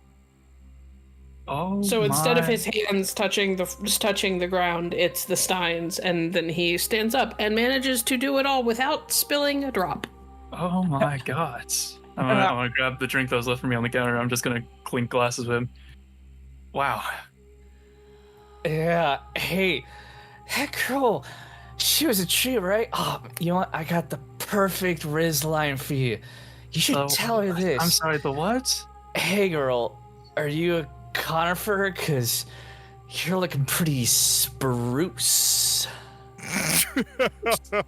Okay, I'm already 90% sure I'm gonna wake up in the morning and regret what I just did out there. So that I'm gonna choose to forget. No. You should definitely remember. That's my most important message to you while I'm still conscious. I'm not gonna remember any of this, but you gotta remember that. You gotta remember that one thing. Sure. But before you pass out, one more Yeah. question. Uh-huh. What in the world is Riz? That's a good question. No, But I'm it is at asking that for time a definition. And it is at that time that Lucas sways on his feet, his eyes roll back in his head, and he collapses into the nearest chair, and he is out. I'll try to catch him and lower him gently and be like, Clint, I think we should get him to a bed. Yeah, well, maybe in a couple hours. It's a little bit of ale foam trailing out of one corner of his mouth. It'll be This fine. is the most delightfully Irish thing to have ever happened at one of my tables, and I'm so proud of all 3 of you. I have I've got a gift for you two. It's Huh? Oh, what do you thing that got? I made myself. And Give Dolgrom, you shouldn't have. put a bottle into Oliver's hands. It's Dragon's Belly brandy. You sure he can handle that? If he only has an ounce at a time, yeah. Right now? If you want to. Might as well have a nightcap if you plan on sleeping. No, I'll save it for later. You know, we still got the whole trip ahead of us. We might need, a little bit of libations at a later point, so I'll hold on to it. Be careful. It's stronger than you think it is. Is it flammable? Anything over 80 proof is flammable, so yes. Oh, all right. Oh, where's Betty? I need to give that woman a big hug and a kiss, because she's amazing. She really is. Hmm. You tuck her in extra well for us. I might do even more than that, maybe, but not for you guys at least. So, man. Dolgrom, you wander away from the Scions, and you find Betty going shot for shot for your manager, the dwarf that kind of oversees all the forges and keeping them burning. He's a big man. He's like even big for a dwarf, and he's like twice her size, and she's shot for shot with him. And they do this line of shots, and then at the end, both of their elbows hit the table and they start arm wrestling. Because it's a dwarf party and it's Betty and she's not to be outdone by anyone, man, woman, or god. And there's a moment where it's clear that they are almost evenly matched. And then she leans in and she whispers something to him. And he kind of hesitates. And the moment he hesitates, and it looks like he's shocked by whatever came out of her mouth, she slams his hand home and then throws her arms up, and she cheers, and everybody around her cheers, and she kind of turns and she goes, "Love! I won!" I saw that, and he'll pick her up I and clap. embrace her. Do the boys have enough to eat? Certainly hope so. If you put more in their bellies, they're going to explode. Lucas That's is just fair. twitching in the corner. Speaking of Skinny- which, I rush to the Skinny sink and one's a throw up. good dancer. Which one? The one who danced. Well, Oliver did some dancing too. Well, to be fair, he was dancing while he was on the phone, but She looks a little confused, but she sort of shrugs. I also look confused. he was talking with the girl. Oh. Mhm. And she sort of throws her arm around Dolgrom's shoulders and leans over towards Oliver. What girl might that be? It's not like that. It's just a friend from a farm who's a dryad. Who you just happen to have to call at this hour? Hmm? Yeah, you call your friends. That's what you do. You check in, see how they're doing. Not at 3 a.m. while you're at a party, you don't. Well, I'm very intoxicated, so the existence of time is pretty negligible right now. Mm-hmm. Wait a second, Oliver, what'd you say before you hung up? I said bye. No, that was a little bit before that. I said, you'll do great tomorrow. Yeah, it sounds about right. Yep. Mm-hmm. What did he say? I'm gonna go use the bathroom, and I walk away. I'm pretty In a direction sure that's not she towards the bathroom. said she's pretty. Yeah, that's what I thought I heard too. Aww. That's so cute. Good for him. Here I was worrying he was never gonna find anybody.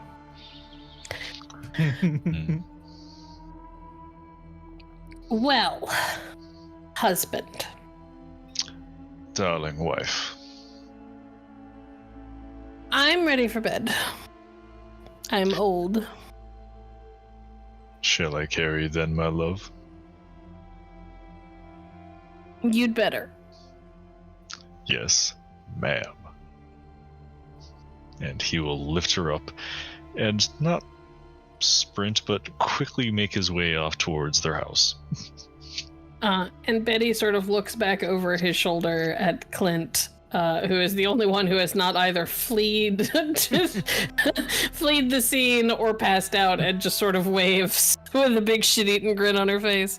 You get the feeling she's not nearly as drunk as she was pretending she was. Clint waves back and then looks around for the next person to drink with or arm wrestle. You are surrounded by dwarves. There is a line that is ready and willing to arm wrestle and drink. Happy to go. with a scion of the Tuatha Dé Danann, because you all are just as legendary about drinking as they are. So, I will give Clint and Oliver each a few moments to describe how they wrap up their evening, and then we'll go from there. How do you spend the rest of the party, Oliver? Well, after I flee the scene, looking for the bathroom and unable to find the bathroom, I eventually find my way back to that bookshelf full of Irish literature and just drunkenly pull one off the shelf and start flipping through it. I have increased reading speed, knacks, so I get through them very quickly. I just keep grabbing book after book off the shelf, and eventually that's where I just fall asleep, just on the floor by a bookshelf, surrounded by like open tomes. I love that. Are you looking for anything in particular? Or are you just reading for entertainment? No, just reading. Okay. Clint. Clint, feeling that Riz might be some more of a local term, starts asking about the dwarves and trying to see if he can't learn some dwarven Riz while drinking and partying and holding hands and or arm wrestling, depending on how drunk he gets at that certain point. Well, none of the dwarves know what Riz means. They're all as confused as him then. You meet a few, you get introduced to a few who have names that sound vaguely like there might be Riz in them. Like Riz might be a part of a name. People just kind of assume that you're like looking for a person and they start randomly introducing you to various dwarves.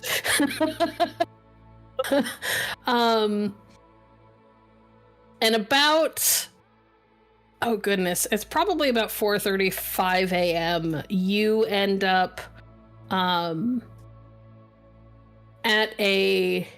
sitting on a bench with a dwarven woman who proceeds to try to teach you how to sing in like Old Norse. It doesn't go well, but she seems incredibly amused, and you're 99% certain she's flirting with you the whole time. Of course. Clint would not be so subtle and flirt back as he's singing and doing his best to put the words together. And completely butchering her language. Exactly. 100%.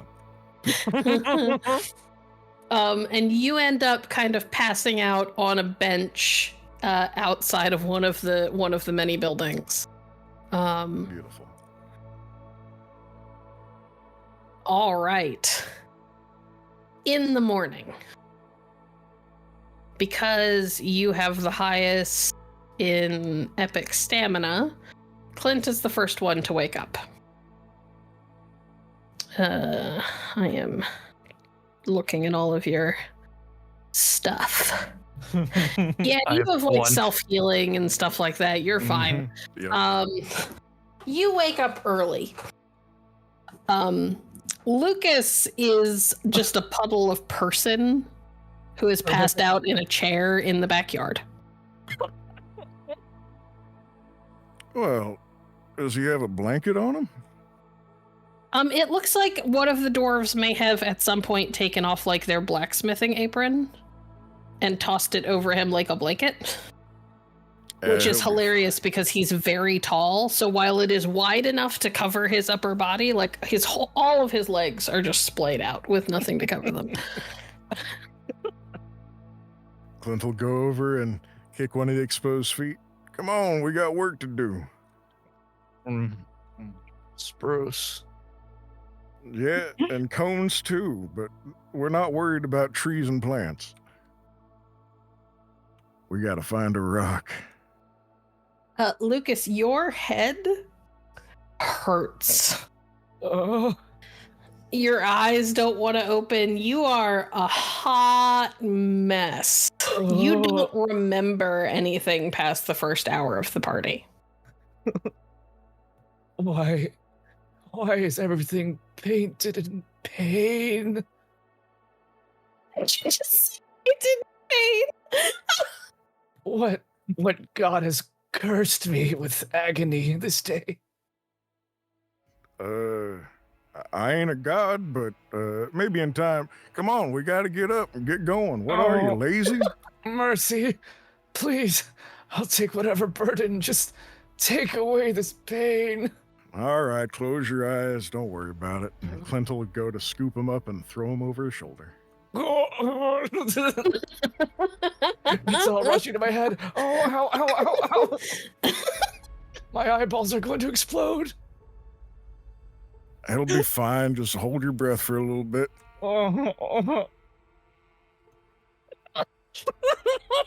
maybe if the blood rushes enough, you'll pass back out, and I won't have to fight you to keep carrying you. Come on.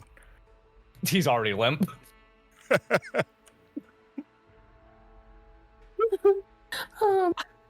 It takes a little bit, but eventually, Clint, you find your way back to the Irish house. To the building where you met with your mother the day before. And you find Oliver in a little, like, library nook area off of the foyer. And he is passed out and sleeping like a baby, using a stack of books as, like, a pillow. And has his arms are wrapped around, like, multiple rather large, heavy tomes, like they are, like, a child's, like, comfort animal. Well, I ain't gonna disrespect the books, but I'll put, let's go ahead and put our friend down in a chair next to Oliver. That way we can get them both comfy and wake up at the same time. Okay. How are you going to wake them up? Well, Oh no. Clint looks between the two and kind of strokes at his cheeks and chin, kind of thinks it through for a minute. Well, I know the smell of bacon usually gets me moving, so let's head on over to the kitchen, make him some breakfast. If nothing else, I'll splash him with some water on the way back in. All right. Make me a...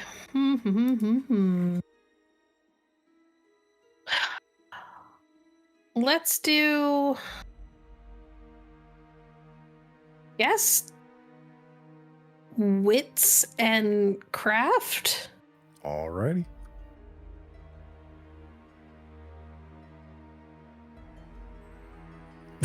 That is no success. Okay. Cool. Scramble up these eggs here, get some bacon going.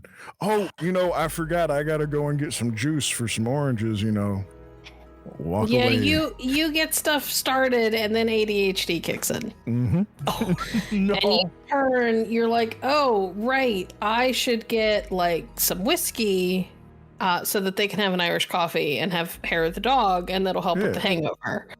Can I wake up to the smell of burning? Yeah. We'll say that Oliver and Oliver, you don't wake up to the smell of burning. You wake up to the smell of the smoke alarm. What? Because this is a place with huge forges and furnaces going on underneath of all the buildings, so they need to know if there's fire, like, now. Yeah, I'm shocked awake, immediately, like, stoned to my feet, get an idea of what's going on, make my way to the kitchen, and be like, and I'll pull it off and try to air out the room. What the... Who? Clint? Clint stumbles back into the room from some other location. Yeah? You started a fire. What? No, The eggs and bacon that you put on the stove, Clint, are black. I'm just gonna dump them into the trash. Coffee. Yeah, maybe I should have started with that. Sorry about that. No, it's all right. If anything, I needed it.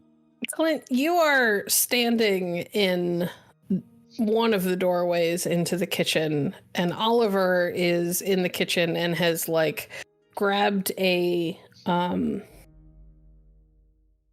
like an oven mitt to grab this heavy cast iron pan that you have managed to char food to.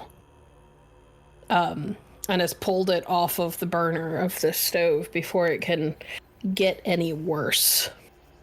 Though you're not entirely sure if that's possible. No, just until you hear the familiar rumble of a masculine voice behind in the doorway that Oliver clearly came through. Oh no, what have you done? It's going to be okay, I promise. I'll fix it. We just need to add some salt and pepper. To the food? Well, yeah, and then just salt. Clint! I turn the skillet, like, upside down and just shake it. It's stuck! can scrape it off. Oh my god. You Set know what? it If down. you want to eat it, Just, you can. No, set it down. I'll do so. Back away. Oh. Take 3 steps back. Clint, Yes, sir.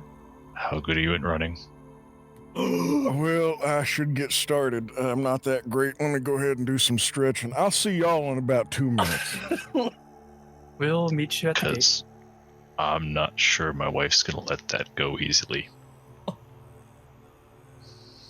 Now, what if I offered to stay and clean it for a minute? She's probably not gonna let you touch it again. Well, it's been nice living with y'all. I've been, it's a great time. I think I'm gonna go before I go and get murdered. She's right behind you. Oh, shit. Oh. Sorry, ma'am. There may have been a mistake, and that was my fault. I'd say so. To explain the situation, I had started the eggs and bacon as a way to encourage my friends to wake up. And then realizing that I also need to have a drink to go with it, I went out to find some brandy or whiskey or something just to give them a little hair of the dog, and I may have gotten distracted. In his defense, they did wake me up. Bruce. It is going to take days to get the smell of smoke out of all the tapestries, and hours to fix my good cast iron. So I'm going to get started. You should go. Before, And Clint, when you look at this woman, she looks like she is torn between wanting to kill somebody and wanting to cry as she looks at her good pans. yes, ma'am. I'm very, very sorry. If there's anything I can do to make it up to you when we come back, please do not hesitate, and I will do my best. Thank you. Of course. I'm going to leave now before I get yelled at. And I That would am be right wise. behind you. And on my way out to follow him, I'm going to sneak a mug of coffee and go get Lucas. But Lucas was in the hallway watching all of this unfold. Oh, okay. Wait, was he actually awake at this point? You're still drunk, but you're awake. It's kind of hard to sleep through the fire alarm going off, so. Well, Smoke alarm. why is it so loud? Don't worry about it, Lucas. Let's just get on the road. We have a flight to catch. Oh, why does everything smell bad too? That's a long story. I've stepped into a world of pain. I'm sure you did. Are we already there? No. Not yet. You haven't even left Anville yet, Lucas, as Dolgrom shuts the door behind them to leave Betty to her labors. You got to stop sneaking up on us like that, Dolgrom. I am going to lose it in my pants, I swear. I would think that 3 scions of the Irish gods would have better spatial perception than this. I'm but half blind. Yeah, he's half blind. I'm not exactly silent when I walk. Well, we were talking. We were a little distracted. It'll be okay. Regardless, Yeah. there is a IHOP or another pancake joint not far from here if you need to actually go get some food. The money that she gave you should be more than enough for that, plus the plane tickets. Do you all need anything else? No, Dolgrom, thank you. Alright. Remember, Clare County, not Crane County like I was saying. Claudia County. Lynch. County Clear, got it. Claudia Lynch. Stay Mana safe. Maclear. Yeah, let's make sure I get that right. It's not Mega Man Locklear. What was it? No, Mana Maclear. No. M-A. So, like my last name, Reginson, 2 N's. First name has an M. So,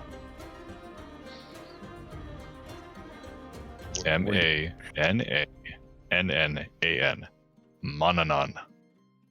Monanon. And then the last part? Maclear. 2 words. Dude. M-A-C-L-I-R. I got the second part right. First Yep. part that I got tripped up on. Do.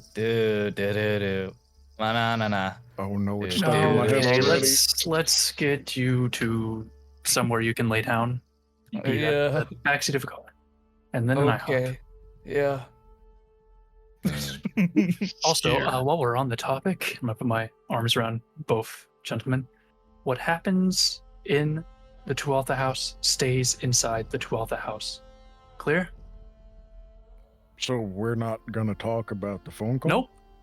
No, the we're phone not. call was done outside the Tuatha house. You realize It was on that, the right? porch. I'm counting that.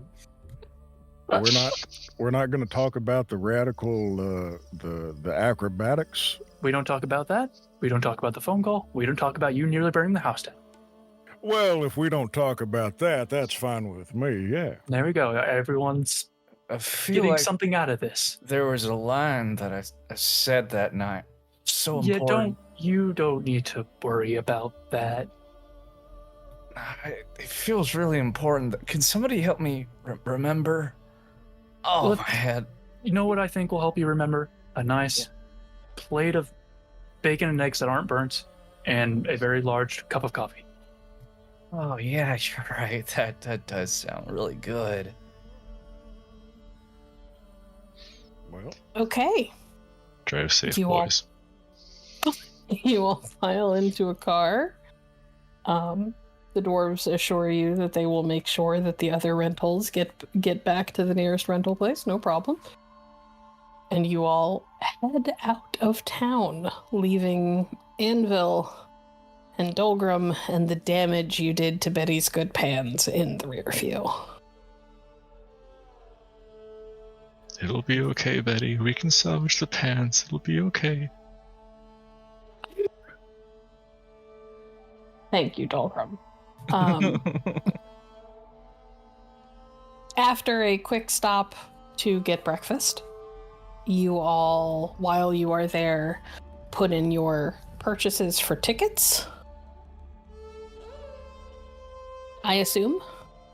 Yes. Excellent. Your flight will leave in the evening. Is there anything that any of you want to do before we time skip? well, every airport's got a bar, right? Yes, Oh, dear. but let's not do that. I think a better use of our time would maybe get supplies that we can come up with that we might need.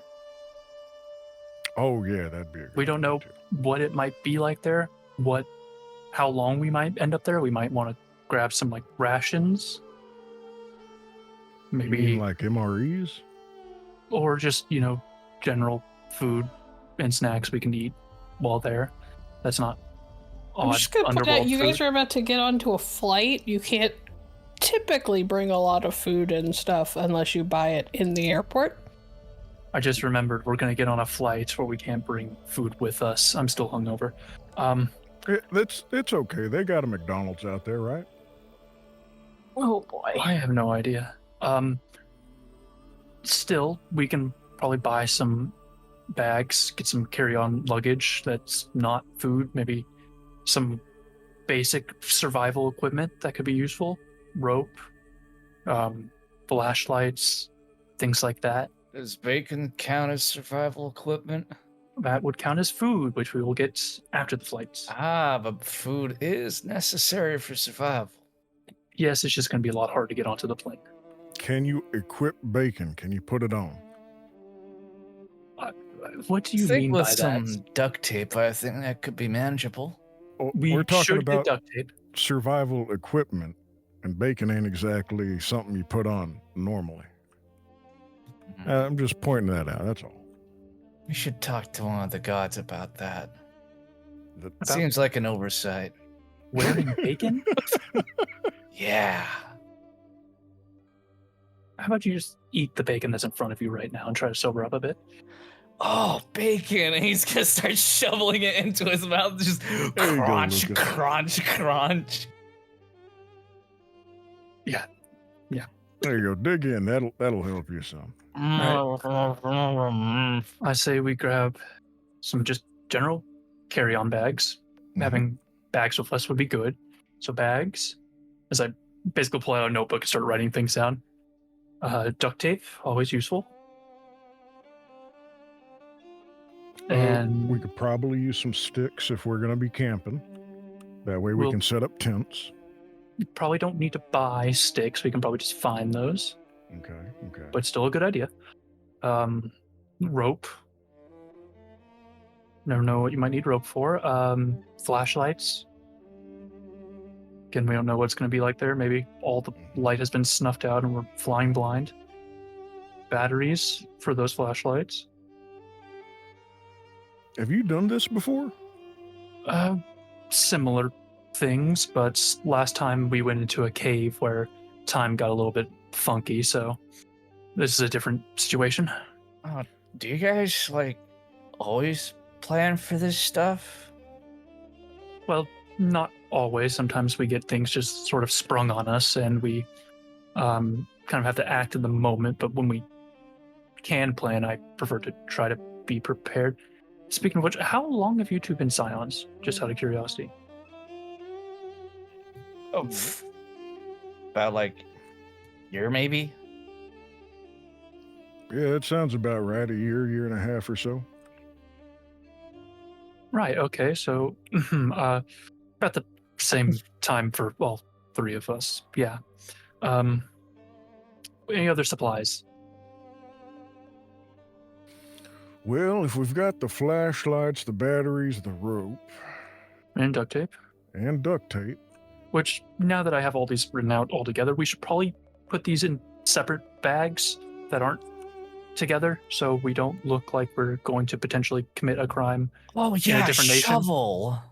No, see that? One, I Yeah, don't think we oh, can we fit need that a into a carry-on. Two, that No. will really make it look like we're grave robbing in No, a different no. nation. See, we get one of those collapsible ones that has the swivel head, you know?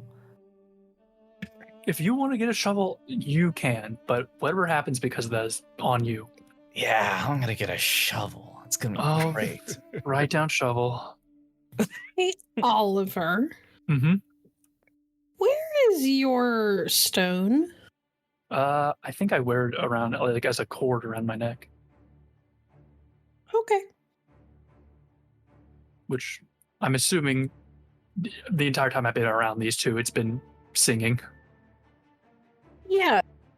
So you guys have been a little caught up in the moment, but now that you're sitting at breakfast in a perfectly normal establishment surrounded by normal people, you realize that there is song music of some sort coming from Oliver's chest. But not like he's humming. Oliver, if you got Bluetooth headphones, I think you left them on. Oh no, that's my rock. You're into rock? No, it's a literal rock. Also like to rock. That's so cool. Yeah. That's great. It's a magic stone that lets me know when other individuals of our pantheon are nearby. So it's registering you two right now. It also lets me do some other helpful things. So, is it Bluetooth or is it Wi-Fi or? No, it's magic. Oh, fancy. Wow. It's got internet, right? No, not exactly. But what it does let me do is sort of help, I guess, inspire you a little bit, more so in the thought process capacity. If you're doing anything that's intensive on your minds, it kind of allows me to, help with that. I'm always appreciative of encouragement. I appreciate that. You are welcome. Back to our list. Yeah. I was Anything else? thinking we the two of might you need to bring some clothes along if we're going to be gone for an extended period. I don't know about y'all, but I don't like to get all crusty and dirty. Yeah, all right. Spare changes of clothes. Very, very good, actually. Oh yeah. I'm going to need some Clothes. food. We'll get the food once we're there. Not the eggs and bacon sort of thing. I'm talking about seeds and nuts and some dried fruits too. And I'm not talking about just trail mix. I'm talking about for Ian here. And he gestures up to the raven that he's brought into the restaurant with. I see. Right. Well, Okay. hey, if we got to do any like jumping or anything like that, don't you guys worry. I got that completely covered. And he's gonna like hold up one of his gaudy ass kicks. They look like Jordans, but you're not sure. And the coloration is just like this god awful, like very in your face, shiny copper, and then just like this awful matte purple that just does not go very well with the color at all.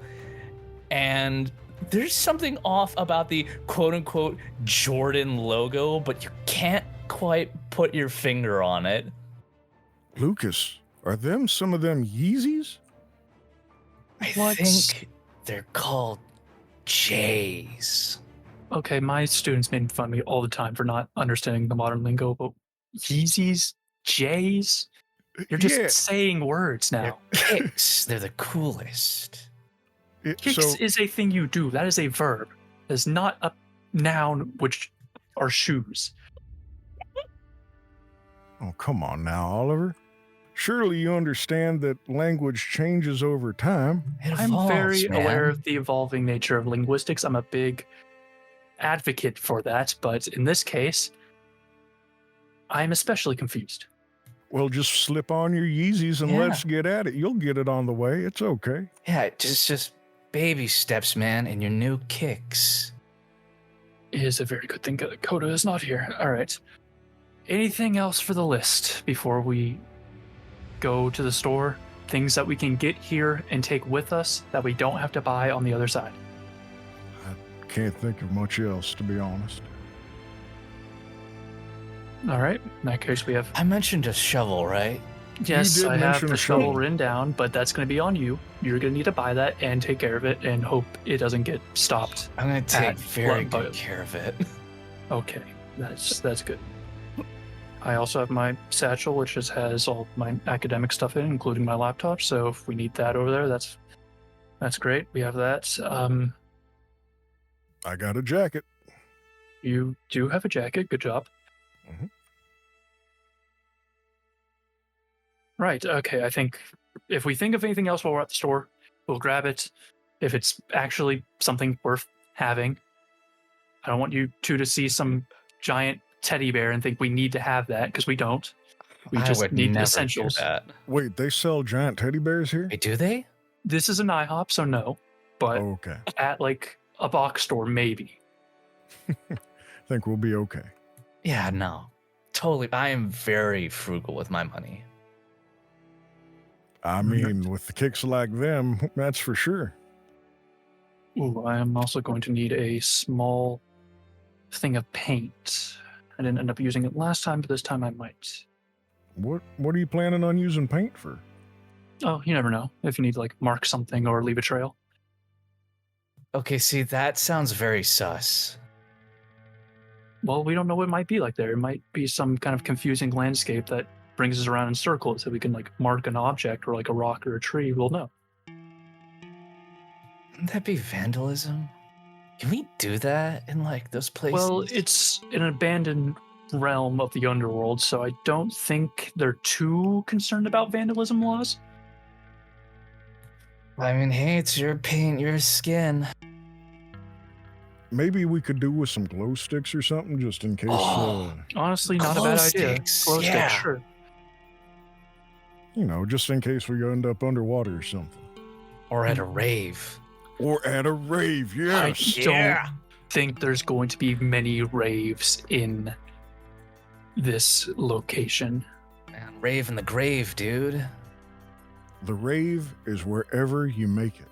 Exactly. If we find a rave in Mogmel, I will eat my jacket. I'm gonna hold you to that. So I we better really Make a am. Note. Better write down fork and knife on that list there, friend. Tack on another Gios, fucker. I'm not going to write down fork and knife because this list is already suspicious enough, and I don't know how they'll react to a pair of silverware. Well, I'll tell you what. I'll get the fork and knife. I'll add There you that go. onto my shovel list. because what is a shovel if not just a really big spoon? Comically large spoon. Exactly. Exactly. I can't get over that no matter what Oliver does, every group that he ends up in, he's the adult.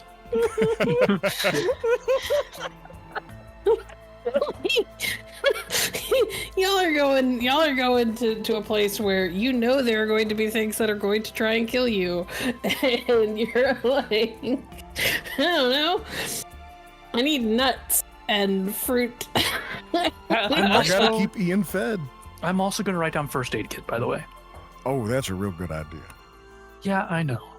Dude, you're so smart about that. Yeah, I know. That might be the first time I've ever heard Oliver like acknowledge his own brilliance. Oliver, He's too caught up in the opposite of brilliance from these other two. has anyone ever complimented you, Oliver? I gotta close my eyes and sigh. A few times. Well, let me be yet another person because you Please are. don't. Okay. Thank you. Hey, man. Are you a conifer? Because you're looking spruce. Oh, he remembered it. It finally No, clicked. I just came up with that just now. No, God, I'm you so said brilliant. it last night. What? No, I didn't. Okay, then enlighten me. Why would you say that to someone? Well, because we were talking about compliments. I just came up with that one. How is that a compliment? Do you not know what spruce is? Man, you gotta catch up on your words. You're a professor or something? I know what spruce means. Nah, man, you gotta catch up. It's just, why would you tell someone if they're a conifer? That's a good question. Where did I...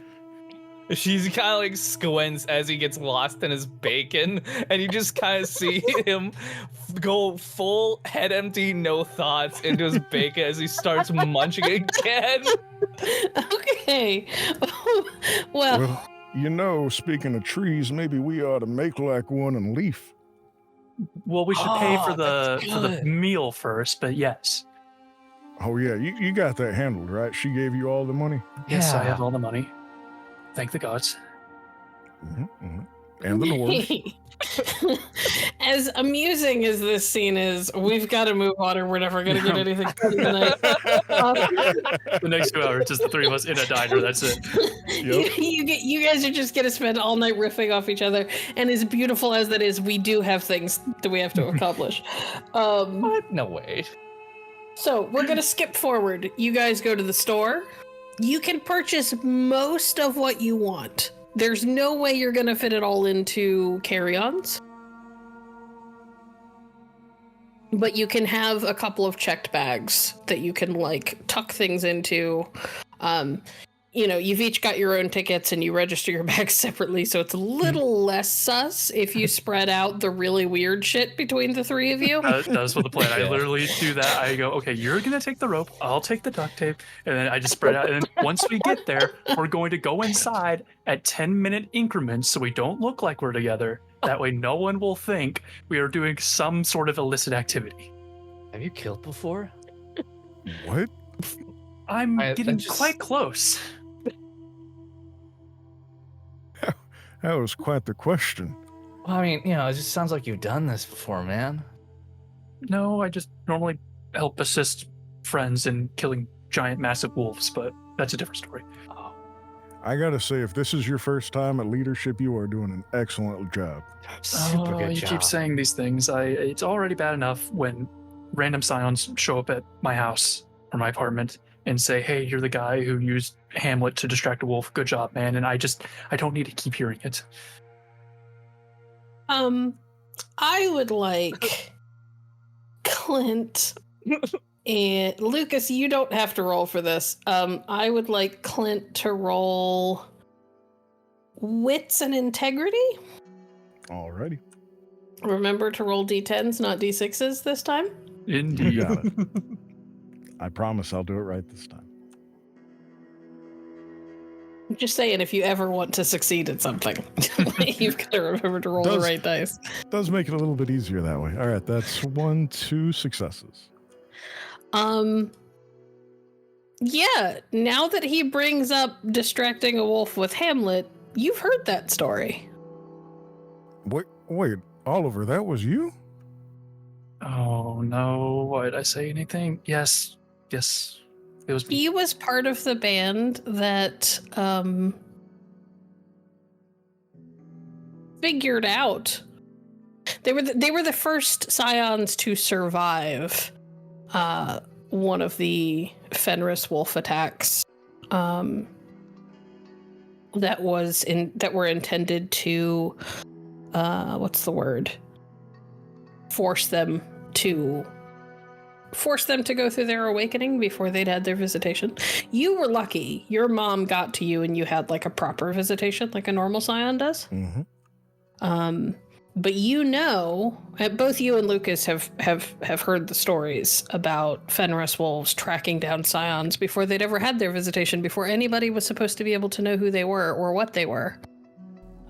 Forcing them to go through an awakening so that their ichor activated, and then killing them so that they could eat their hearts. Oliver, if what he just said is true, was part of the first group where they survived. Oh, yeah, it's you. You're the guy. Yeah, Lucas, I think we're sitting next to royalty. No, don't. kidding. Technically, the royalty part is true, but that's a lineage thing, not. Hey, see? Man, that is legendary, dude.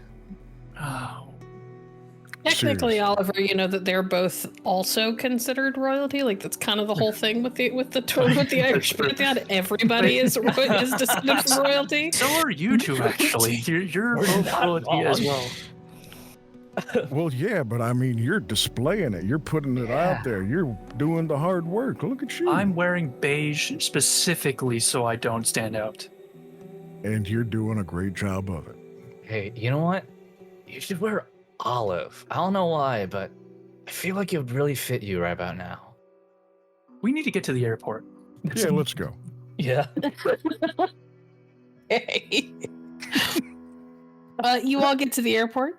You get onto a plane. I had things planned for in the air, but we're not going to do that because there's not time. You guys manage to make it to Ireland. It's a long flight. Lucas, you finally start to get sober by the time you're on the plane. A miracle. And that's when the hangover starts. Oh no. But thankfully, it's not like you can go anywhere, so you are given a couple bottles of hair of the dog, one of the the little travel bottles, and you pass back out again. Excellent. All according to Keikaku. While we were at the store, I also bought a pair of headphones and I am listening to an audiobook for the whole flight. Hey, Oliver. Oh, never mind. He's busy. This guy's already asleep. I guess I'm going to be carrying him around for a little bit. Evergreen. So, you guys land in Ireland. You are able to rent a car. And you head out from... Let's see. I think you would have landed... I need a map. Hold on. Dublin. Yes, you would have landed in probably in Dublin, and you have to drive across the width of Ireland. Weirdly, doesn't take you as long as you would think. like, Clint, you kind of settle yourself in and you're prepared for this to be a long ass trip because you're from Texas and it takes like 2 days to get across Texas. Oh, yes, it does. Yep. But you guys managed to make it across Ireland in basically a day. You have to split like the driving because, you know, legs get cramped and things like that. But you managed to make it. And you pull up outside of a pub, the name of which Betty sent you in a text message, which you realized that you guys had left without asking what the name of the place was called. Just know it's a bar in County Clare. Yeah, we can ask around, right? Yeah, because there aren't a million fucking bars in Ireland. So- Yeah, fair. If Just we have to- drink at all of them, surely we'll find the right one. Oh, good idea. No. That's not your labor.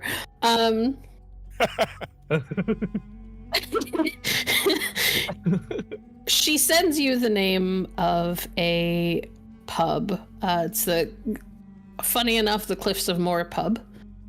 It is a small whitewashed building with a bright red door.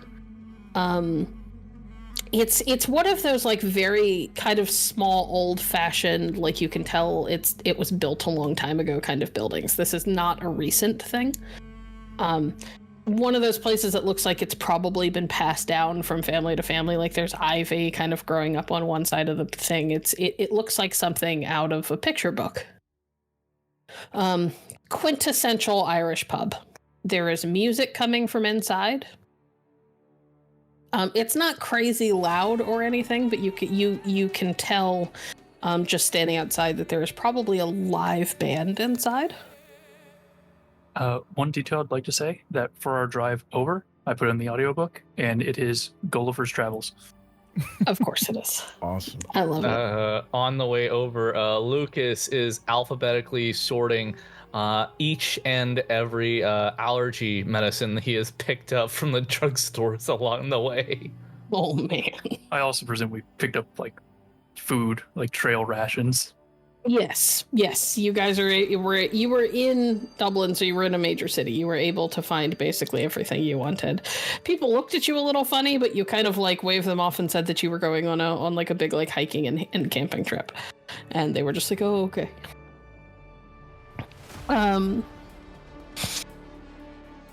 Inside, it's not all that crowded. There's probably like, I don't know, a dozen, maybe 20 people inside. And it could be that that's a band but they don't look terribly uniform, and they're kind of like just kind of haphazardly settled into a general area in the corner. So they could also just be people who randomly decided to have a jam session. They've got like a tin whistle and, you know, someone's got a guitar. One of them's got little like a little hand drum, and they're singing. It's in Irish, so you're not sure what the song is, but it is an Irish, sounds like an Irish folk song. And there is a young woman with long, wild, curly red hair, who is tending bar, and she is in the middle of gently chastising a wizened-looking old man about something or other. You don't really catch the full length of it, but she's, you know, I think it might be time for you to get home to your wife. Look at the mess you're making of my bar. Go on with you. You're done. And he's, you know, pleading with her, trying to get her not to cut him off for the evening.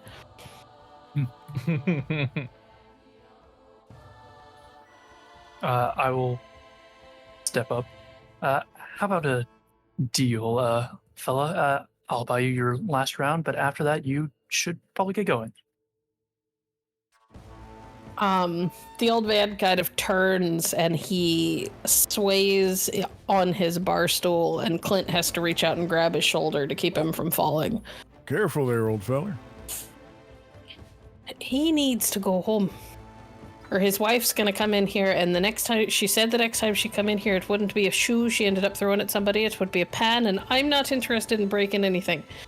Oh, just one more drink, a vodka soda, something like that. He sort of gives you a look, and you can tell that she kind of thinks that you're just troublemaking Americans now.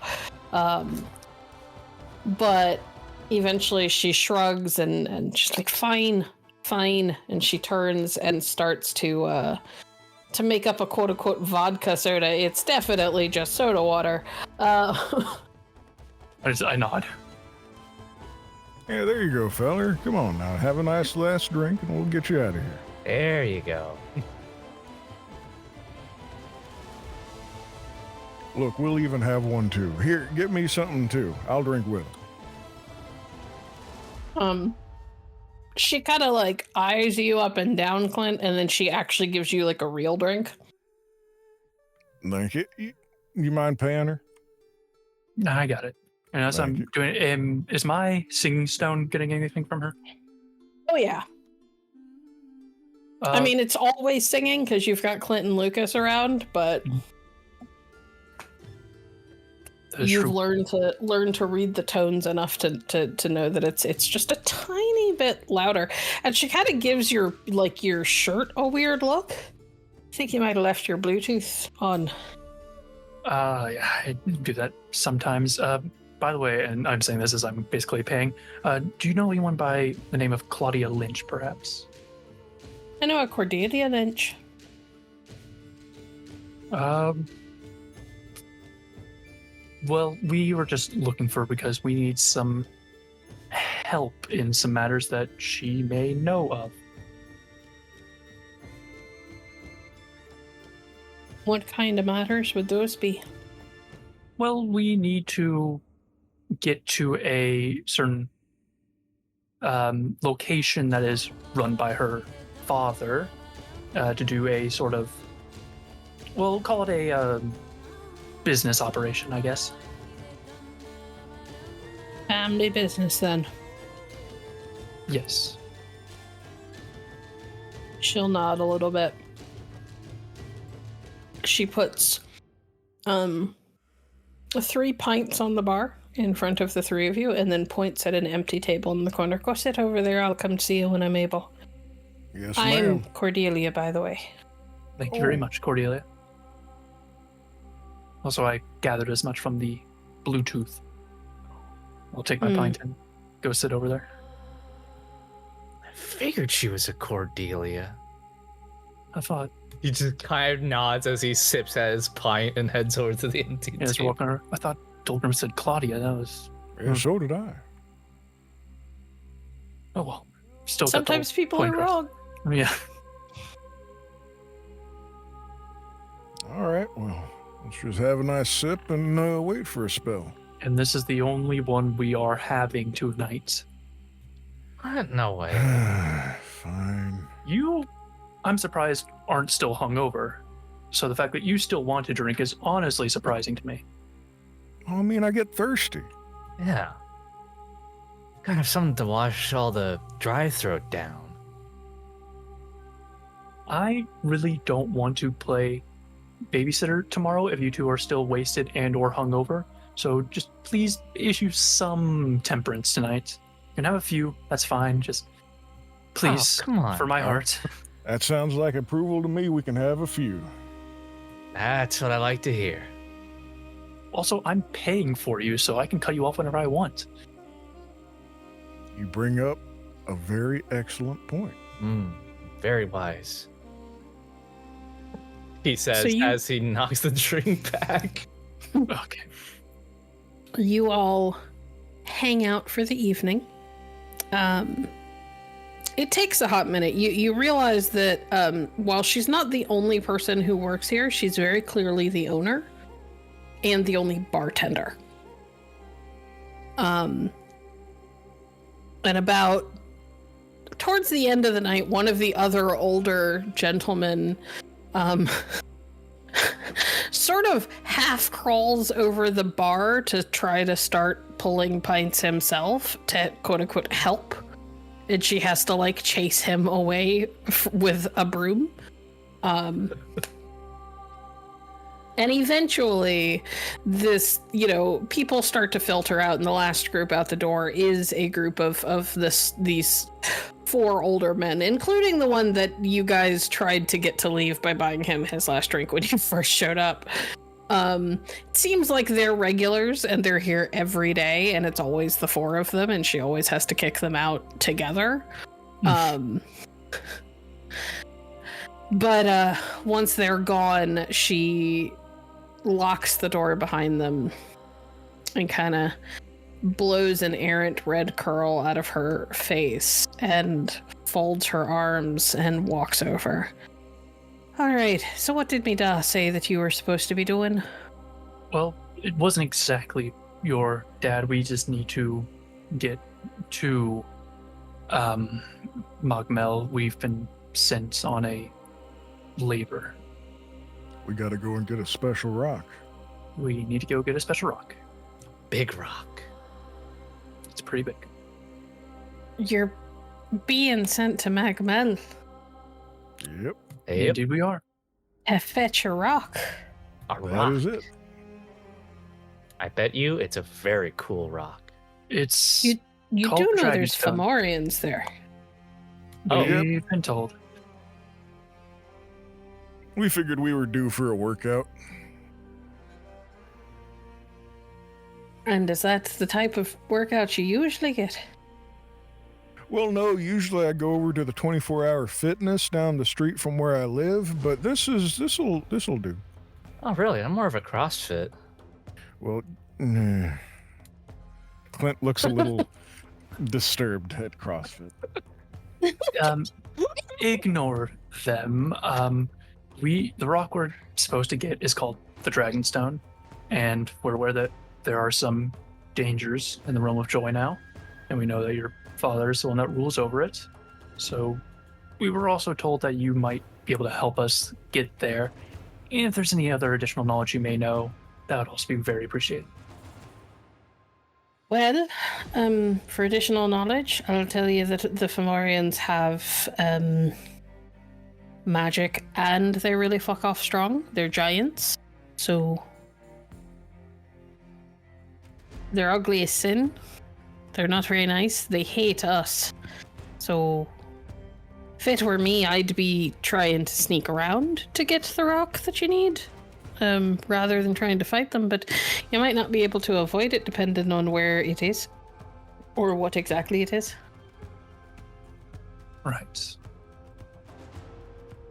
That's helpful. I'm going to lay it out there before we get surprised by this. I'm not exactly the kind of person that's good at sneaking. I'm a little bit bulky and noisy. But if we have to, I can try my best. I know. could, in theory, aid. It's just it might bite me in the butt later on. No, it's fine, guys. I can just jump over anyone trying to look at us. We got this. You know what? With you along, I feel confident as can be. We got this. You're right. And he just finger guns, snaps his finger guns. I look at Cordelia with so much pain in my eyes. She mostly looks confused back at you. Like, where the fuck did you get these guys? Alright, well, I can show you how to get there. Are any of you afraid of heights? Nah, I'm afraid of being too low.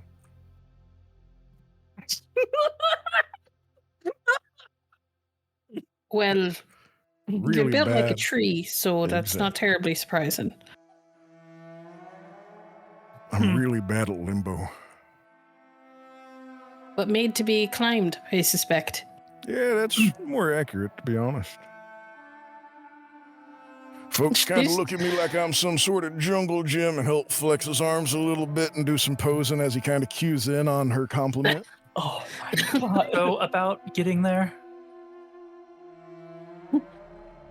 I said I'd show you. Do you want to go at night? I could take you now if that's what you want. Oh, that's quite the you know offer, what? man. Yeah, stealth insertion, like in the movies. We've been on the road for a while and in the air for a while today. Starting fresh in the morning would probably be a better idea. What? I have No a way. spare room upstairs. That's very kind of you. I was expecting to get a hotel room, but if you're willing to let us crash there, that's much I mean, if appreciated. you want to pay the exorbitant tourist rates, that's fine. Oh, yeah, no. Oh, wait, is it your bedroom, ma'am? No, I said I have a spare room. A spare room, all right. Enough beds for all of us, right? I have enough. No, I have enough space between the bed and the floor and a sofa. Dibs on the bed. Well, have to respect dibs. Yep, that's the rules. Yep. All right, I'll take the floor. All right, but first, and she sort of tosses a couple of rags at Lucas and Oliver and pushes a broom handle into Clint's hands. You get to help me close up. That's fair enough. Earn our keep. Sounds good to me. Hey, Cordelia, by the way, do you happen to be a conifer? Oh, no. Oh, what? Like a Don't, tree? don't answer. Act like you didn't hear, please. Because Please, you're for your own looking sake. pretty spruce. And he said it. He certainly did. And she just sort of turns away. This is never gonna get old. You know, I don't think she understood it. Maybe you got to try it again better next time. Yeah, or maybe we should say it louder? Yeah, You didn't just have a enough little bit oomph. louder. Yeah. That's not how understanding works. If someone didn't get it the first time, just elevating your volume won't suddenly give them an epiphany. Maybe I should break it down in a long and winding speech about Oh, I'm trees. sure she would really appreciate that, yes. Yeah. Yeah. She looks like a tree person. You're not just gonna stand there jabbering. Are you gonna help me? Oh, Nope, right, sorry. Yep, all right, on it. You guys probably spend a good half hour, 45 minutes sweeping and wiping down tables and taking, trays of dishes from the tables back into the kitchen. Clint very quickly gets put on dishes duty. Yep, just like every other time.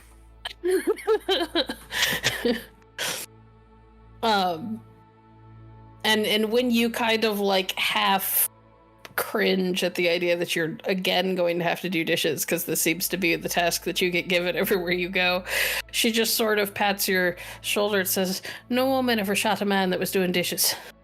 Oh no, I don't mind. Being in the kitchen helps me be closer to them folks. I like getting cozy and rubbing elbows with the finest of the cooks out there. Uh-huh. Or bartenders, as it happens to be.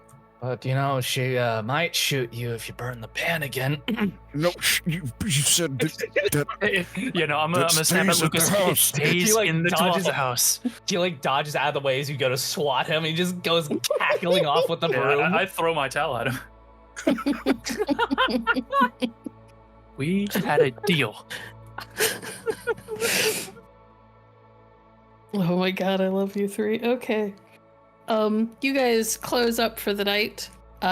Turns out that the top of the building, like the second floor, is a small flat with two very small bedrooms. Cordelia pulls out blankets and what pillows she has, and people can set up on the couch. The spare bedroom, the bed in there is a double. So in theory, two people could sleep in it.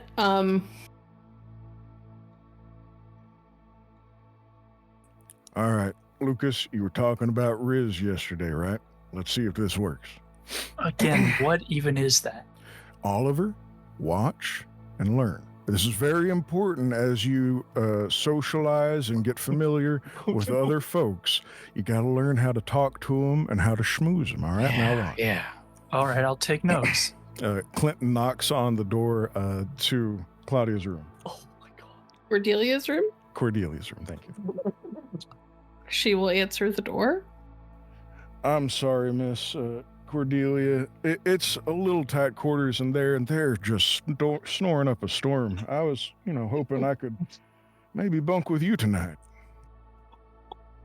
Charisma and presence, please. Yeah. Oh my And god. let me look at your... What is your appearance, Nick? Doing fine. Nope, that is stamina. So I've got lasting impression, doing fine, and an inescapable vision. Okay. Yeah, so just charisma and appearance. I'm taking into account your or not charisma and appearance, charisma and presence. I'm taking into account your appearance score. Cool. Because you do have epic appearance, which means you're very, very pretty. Presence. Okay. And Where that's in did the you roll? wrong channel. That's okay. Oh, well, didn't work anyway. There we go. That's 2, 4, 6, Oh 7, my god. and then whatever you want to count from the epic appearance.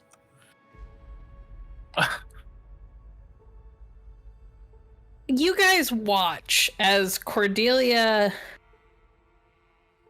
does another one of those like long head to toe and back to head looks again. Oh.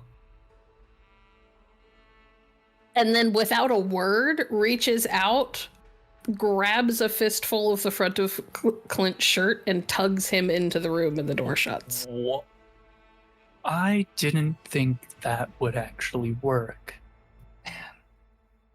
See, right there? That's Riz. Ah, I get it now. Yeah. I'm gonna take the couch. I'm gonna take the couch. Which, as it turns out, is an advisable choice because, Lucas, as you are trying to fall asleep, you hear thunk, thunk, thunk. For a while. We got that epic My- stamina, baby. Yeah. My headphones in, and play my audiobook, and I'm gonna turn it up real loud. Lucas just stares up at the ceiling the whole time, trying to fall asleep.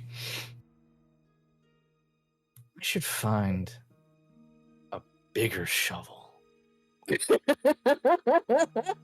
All right. Morning rolls around. Cordelia and Clint are up before you two. They are cooking. Cordelia is watching Clint like a hawk because she did pay attention to the commentary about ruining a pan. But she is teaching him how to make a boxty, which, if you don't know what boxty is, boxty are potato pancakes, basically. Ooh. Very nice. And it is an Irish staple. And she is coaching him through how to make boxty. Clint doesn't visually take time to process and memorize things very often, but he is trying his hardest right now to make sure he memorizes every step of how to make a boxty. It's worth noting that it's not difficult, so I'm not going to make you roll for it. They're very, very simple. And they turn out pretty fucking good. And once you guys have eaten and everybody has coffee in their belly, she tucks a bundle into probably Clint's bag because Clint is obviously the strong one. So she doesn't feel about adding to the weight of the load that he has to carry. Jesus Christ. That's not what I meant.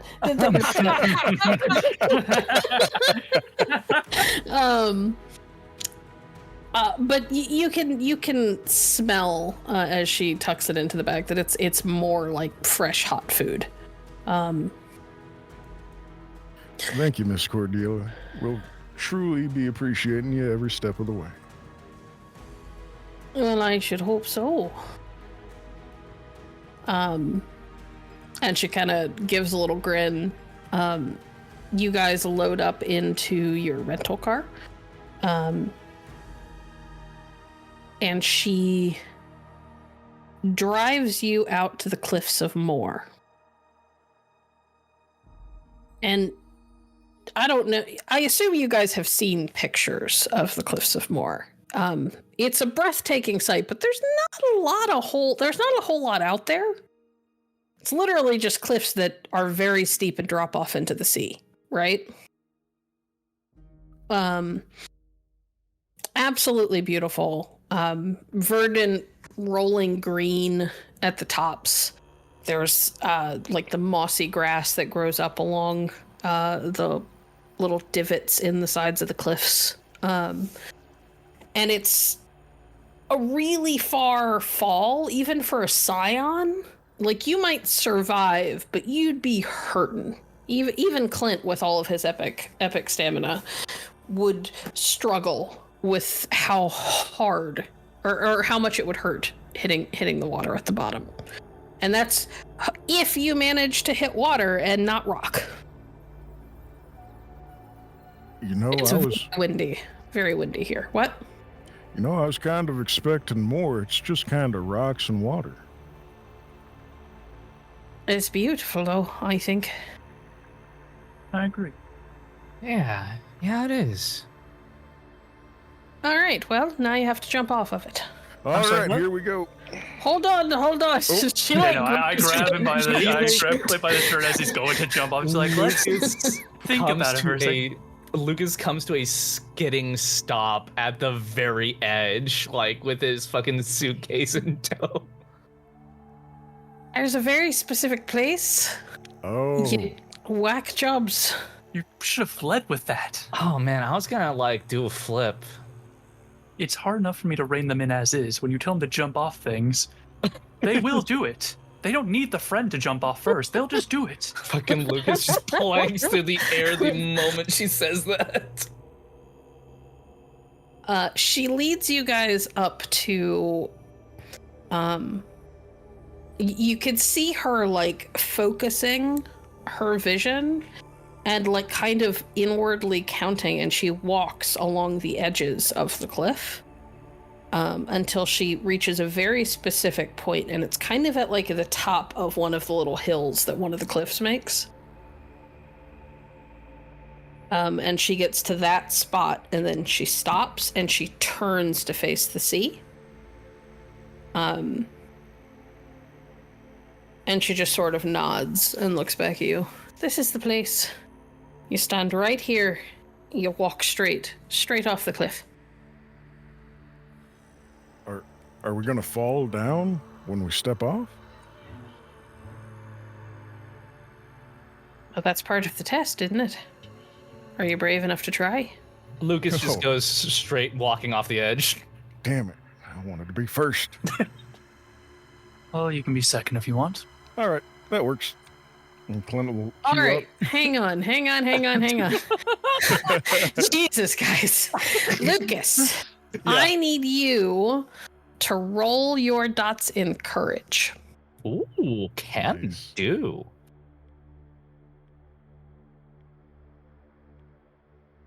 I will need that from all three of you, by the way. No.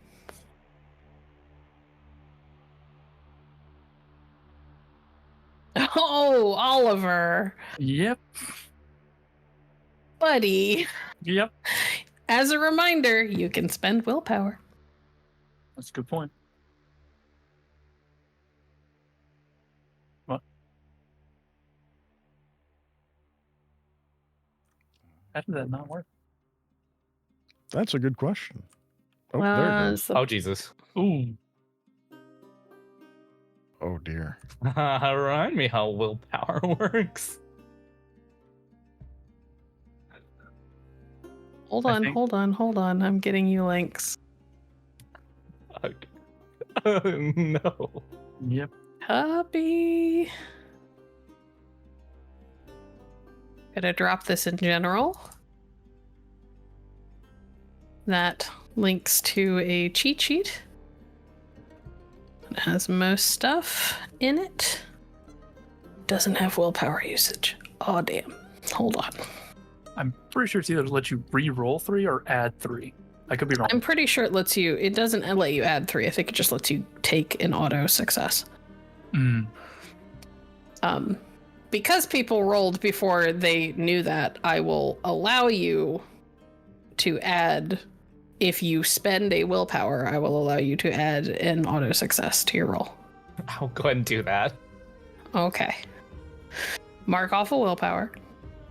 Mark. I watch them just careen over the edge, and I just look back, and I'm like wiping the sweat off my palms, like with my legs. And, oh no! Make a roll. Yep, and then I just close my eyes and walk off, and I will be spending a willpower. Okay. Oh, All right. So, here's what's happened.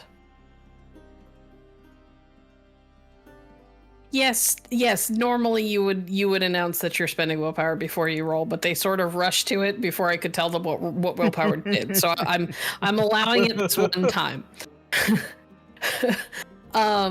Lucas, you charge off the edge.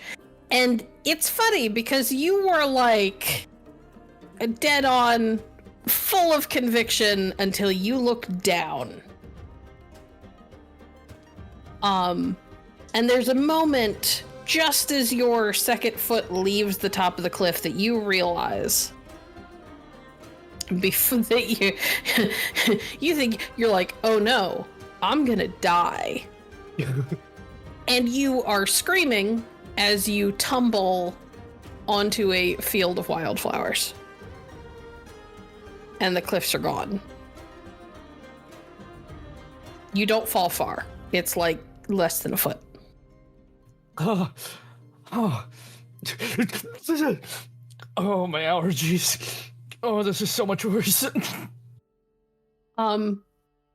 Clint, you are fine. You cringe just a little bit, like you're bracing yourself. And you stumble a tiny bit on the other side, but you manage to catch yourself before you fall. Whoa, ho. Okay. All right.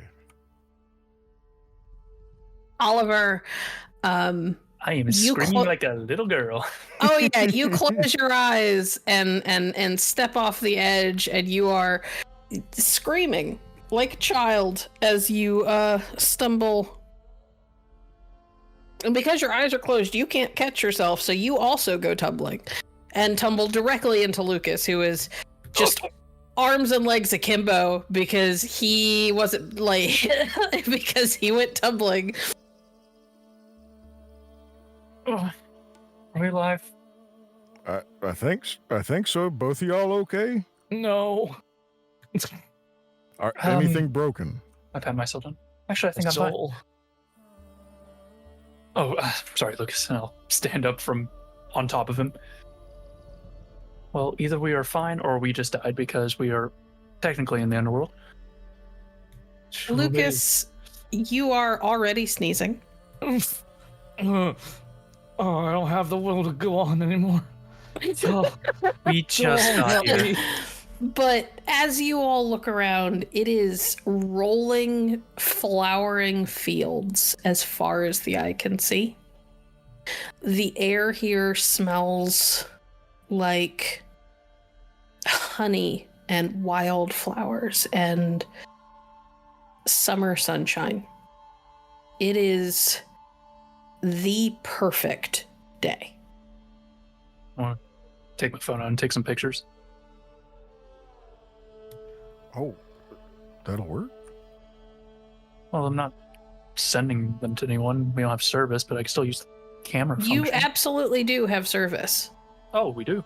Never This mind, we do have works service. everywhere as long as you are in the right time. Lucas stares at the sheer horizon of flowers and sees not the beauty, but the horror of these pollen creators. Hey, And- Lucas, you know what's worse than all the flowers? What? Are those giant fuck-off trees in the distance. Oh, he just crumples into the ground. Doing that's just going to get you closer to the flowers. I mean, yeah, you're like right up against the grass right now. You're I can't. one's brushing Get your nose right now on. as we speak. I can't go on, guys. I'll cover the rear. All right, I'll drag you. That's fine. No, It's just gonna get dragged through the flowers. you can't make me. So much for tiptoe through the fucking tulips. Well, they're doing that. I'm going to pull out the Tome of Stories, and I would like to cast Ariadne's Thread, targeting the Dragonstone.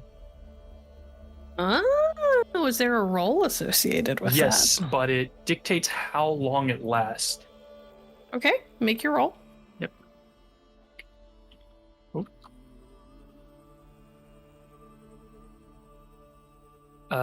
One success, so it'll last for 2 days, but I can spend some stuff to extend it if needed. Excellent. Yeah, I can spend more legend point to extend it for a further day. Excellent, excellent, excellent. Okay. Ariadne's thread is extends off into the distance. Right, we need to go this way. You guys Yay. watch as Oliver pulls out a really big, heavy-looking book. That is covered in, at least Clint, to you, it almost looks like it almost looks like the stuff that's on the pages is constantly moving. How are you able to read that thing? Oh, it's one of my birthrights your mom made, actually. You know, normally when someone says that, it almost feels like an insult, but coming Yeah. from you, I believe it. That was. What? No, but Wow. she actually did make it. Yeah, Oh, I your know. mom made it. I don't. You're- Ow. Oliver, you've taught before, right? You know how people can be. Oh, this is a your mom joke sort of deal, right? Yeah. That's No, I Yeah. meant literally. It was actually created with your mom, and Ogma also helped, and it was You given to me. You gotta Yeah. stop hitting me with your mom. You're gonna you're gonna make me chuckle too much. For real though, that's interesting. Can I look at it? Sure, but I don't know if you'll get any use out of it, and I'll just kind of hold it to him. Yeah, I'll just look at it while you lead the way. That's all. Is it, does it say how far we gotta go? Not exactly, it just kind of points in the right direction. Which I think is just sort of the most direct route, so it could lead us straight through a bunch of magic giants that we're told about, so let's keep an eye out for those.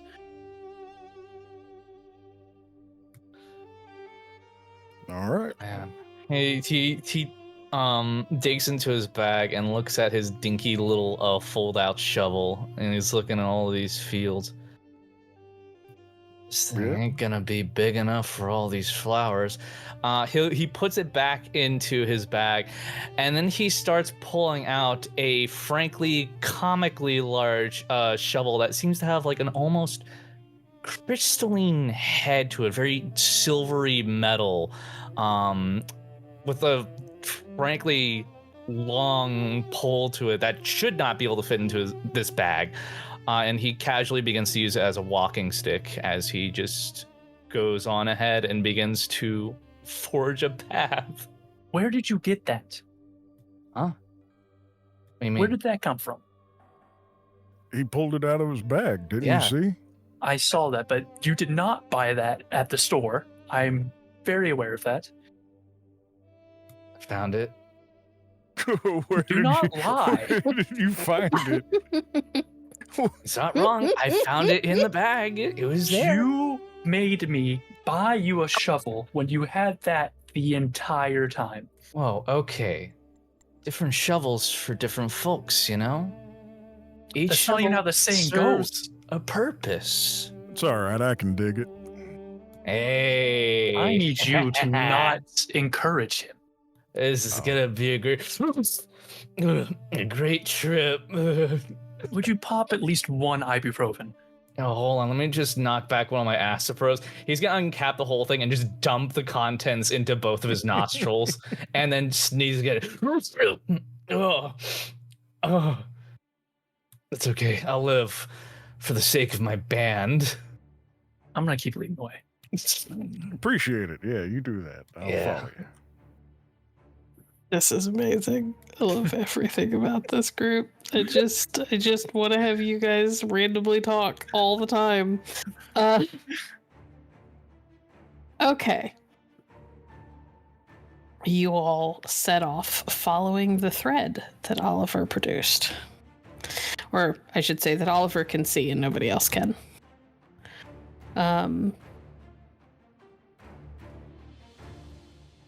I would like everybody to give me wits and survival, please. Ooh.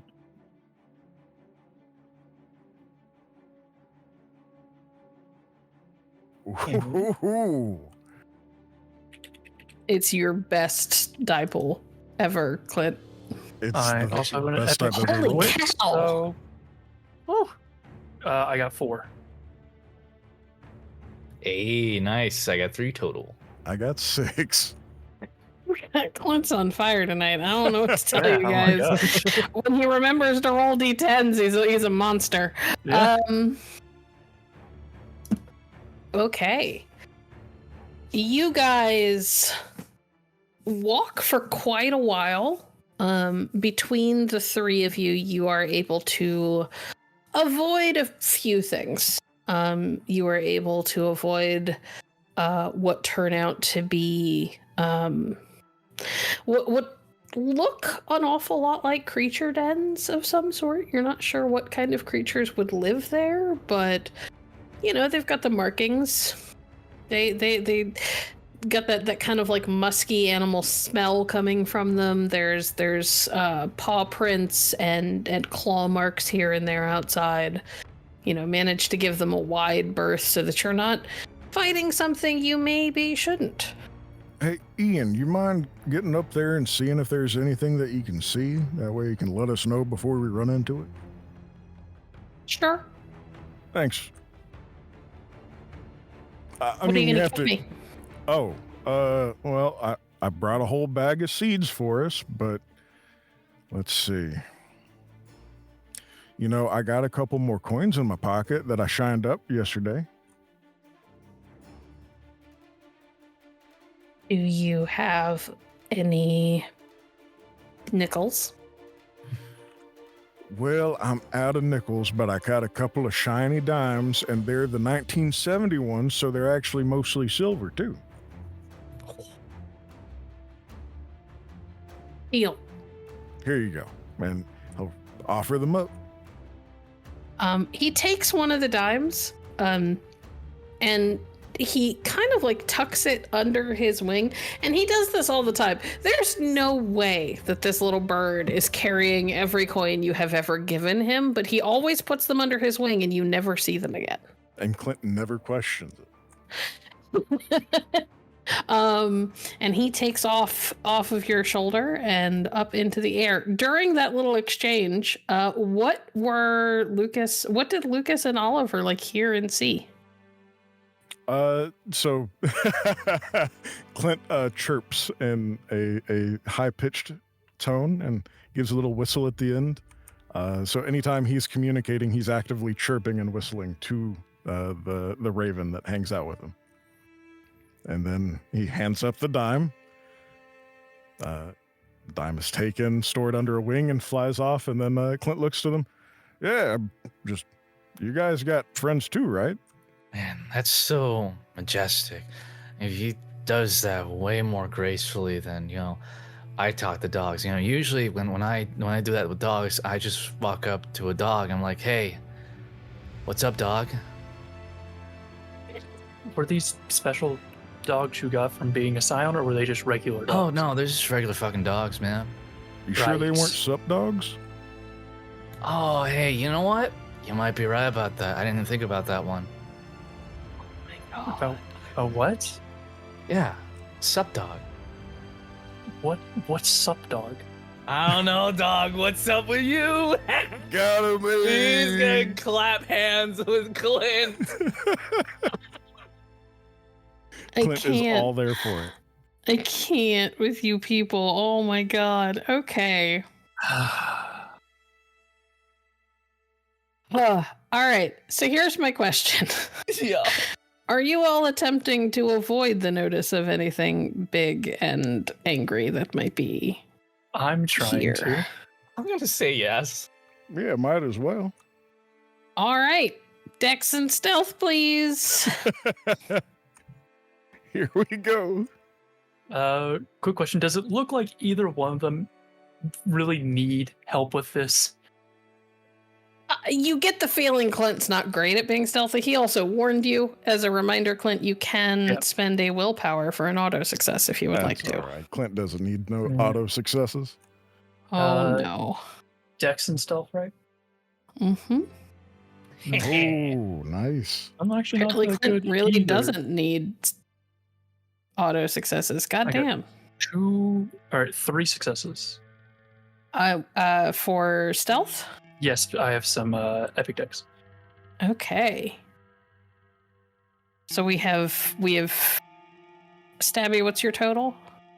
I believe that's 4 successes. 4 from Stabby, 4 from... No. How many from Clint? Just 2 from Clint. 2 from Clint and 3 from Oliver, correct? Yes, correct. Okay. Not bad, my boys. Not bad.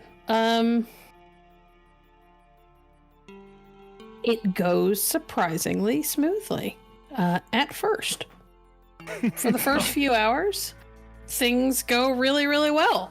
You guys manage to avoid being seen by the first few batches of Fomorians. The Fomorians, by the way, are these massive, hulking giants. Like, you all have seen giants before, but you've seen different types. Like, I think Oliver with his band got to see a fire giant once.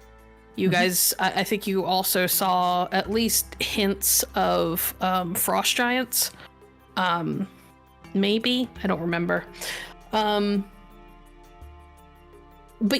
this is a Fomorian. Fomorians are huge. They almost look like if somebody took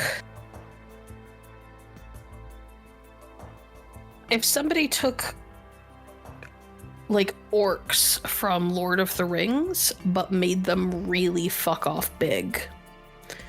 They look like elves that somebody warped into something twisted and wrong. They have long, kind of knobby, but still very strong hands and fingers. They've got pointed ears. Their skin is kind of mottled greenish gray in different shades, and it's all splotchy. And you can almost smell them just as easily as you can see them at times. Like, they're gross. Question, actually, is Lucas able to smell him with his current allergy onset? Yes. Holy shit. Not that bad. That's some strong stank. Actually, Lucas, it's less that you can smell it and more that you could, like, taste it. Oh, It's that kind of smell. oh, that's so much worse. you guys see Lucas, and like his eyes are like almost kind of shriveled inwards, and he's just going like, oh. You just see him smacking his lips the whole time with just pain in his expression. Clint doesn't look hurt or like put off by the smell, other than just annoyance that it's there. Like, ugh. Really? Gross. I wonder if we could replicate it so they wouldn't notice us as easily. They would just think we're one of them and ignore us. I'm gonna be real with you. I don't think I could wear any of that Chanel. I mean, I Just could a- if we had to, but I really don't want to. Well, neither do I. I'm just thinking. I'll keep mulling it over, see what we can do about that, but it might be a way we can use that to our advantage, but it's just not get seen by them. And as if Oliver had told the world his plans, fate seems to laugh. Because as soon as he says, we just have to not get seen by them, No. another wave of stench comes over you, but it is more intense than the last one. And as Lucas gags, you all turn because a shadow falls over you from behind. Lucas slowly pans around. Yep. There is a massive, ugly, stinking Fomorian standing over you, holding a massive club. All right. Just like I showed y'all back at the bar. Y'all ready? Hey, are you a conifer? Because you're looking real I need everybody to roll me your join battle, please. Oh boy. God. So proud of you.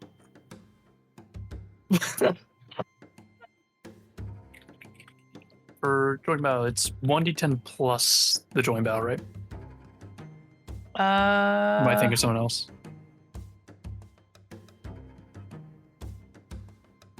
I'm sorry. I'm seeing memes. Just roll your dice. Also the link that I put up is a Yeah, thing. I was actually for just going cheat to that to check. Oh, I did the wrong thing. Yeah, it's your wits plus your awareness plus your auto wits or epic wits auto successes. Yep.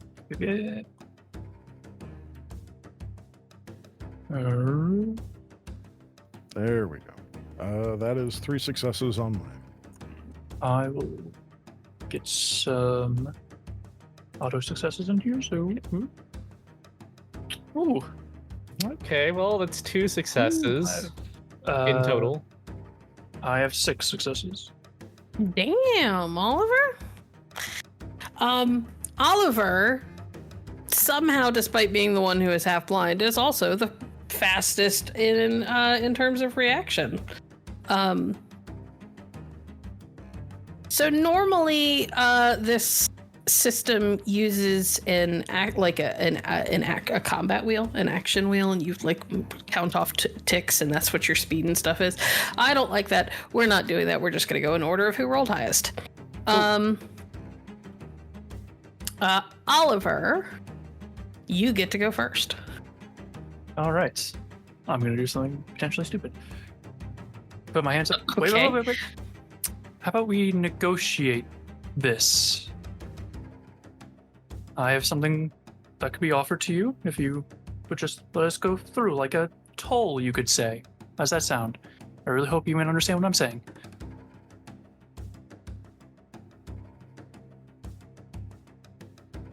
Roll me manipulation and go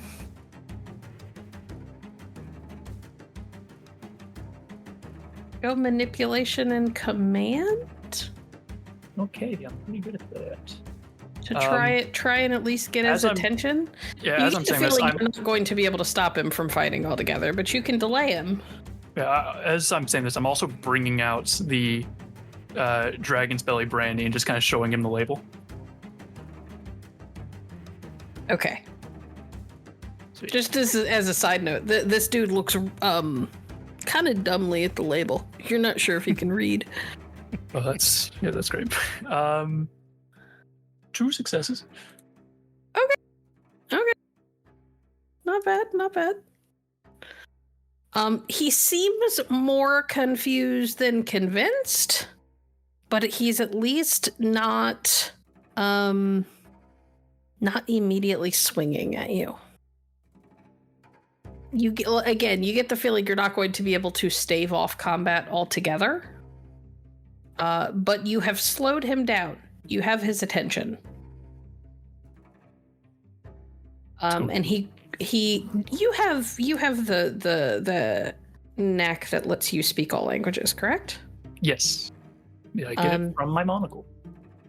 Yes. He mutters, and it's a little hard to understand, but not because there's anything wrong with your ability, as so much as he doesn't. His mouth seems to struggle to make words in the strictest sense. He mutters something about you smelling like Tuahadidanan.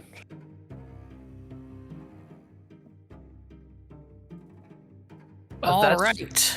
Because we killed some and got the blood on us, so we smell like them. But we're not. Your turn is done, dear. Yep.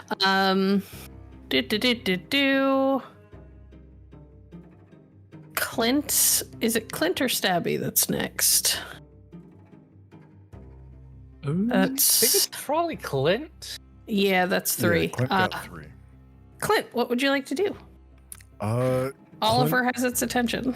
Yeah, following Oliver's lead, Clint will also step up and clear his throat and pull the toothpick out of his mouth and kind of just wave it around as he starts talking. Hey, big feller up there, we're just trying to get through. We promise we don't mean you no harm. We're just trying to, You don't mind? Do you mind leaving us be as we walk past? You are waving around your toothpick? Yeah, just waving it around, keeping it close at hand as he's talking. Okay. Well, he's already kind of distracted by Oliver. I can have you roll again, but it's not gonna get you a lot unless you want to do something. Seeing that it's not gonna really get us a lot, maybe picking up that a fight is inevitable. Clint will... Yeah, exactly. You get the feeling that he's not smart enough to negotiate. I think we're going to have to resort to aggressive negotiations. And Clint extends his toothpick into a long spear. Spear. And do we want to go ahead and start off? Yeah, we'll toss it. We'll toss it. It's going to take on the form of a pilum, so it's stretched out, and the end has kind of flattened, thinned out some. A nice long throwing spear. And he will go ahead and give it a toss. Excellent. Dice pool. Okay.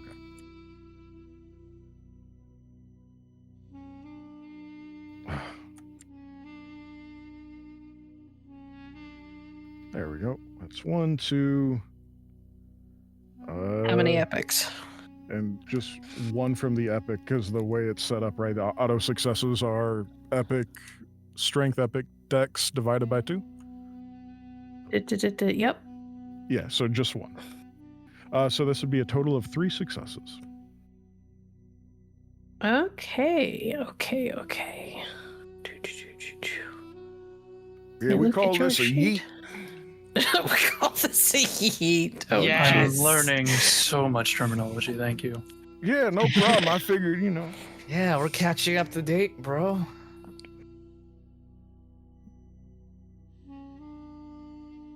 And then looking at the thing.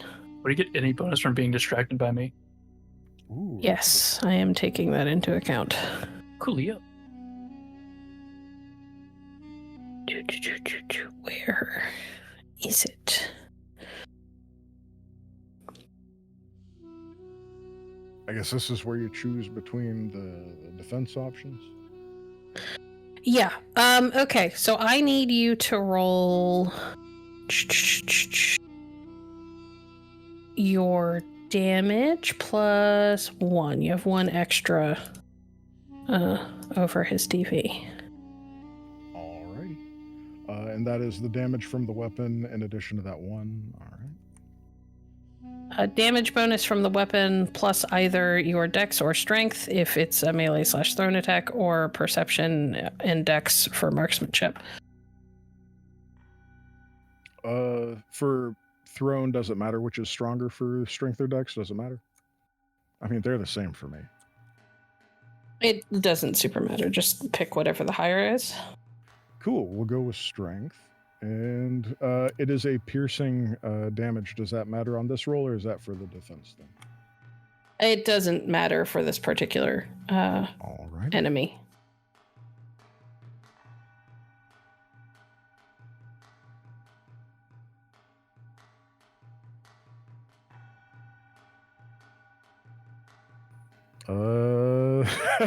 It's a whopping nothing. Oh. So you let off and let this thing fly, and it hits him, but it turns out that what you aimed at, you thought was a shoulder. It's more of a boil. Oh, Ooh. I think it popped. So you hit it, and it pops, and it's gross, and the smell gets so much worse. Oh, I regret everything. All right, Lucas, what would you like to do? Oh. Okay. Well, after that lovely display, Lucas is going to watch everything that's going on. And between his sneezing and now the gagging that has begun to set in, she's gonna be like, "Don't worry, guys. I got this." He's gonna hold aloft his comically large shovel, but he's not going in for like your traditional spear throw. He is two-handing this thing like a great axe, and he trips on himself as he goes to full send it towards this fucking monstrosity. Okay. Cool. All right, I'm assuming it's gonna be a melee throw or a dexterity throw. Dex or strength. Can do. Quick question: does accuracy have any effect on my roll or no? You add that to the end of your roll. Gotcha.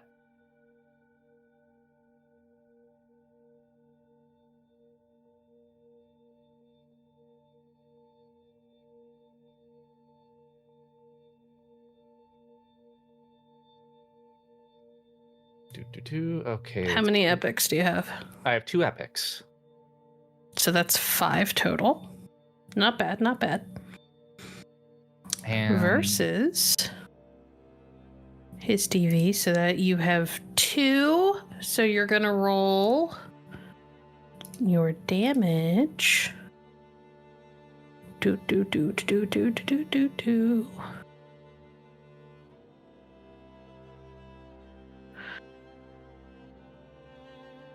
So roll your dex and your strength.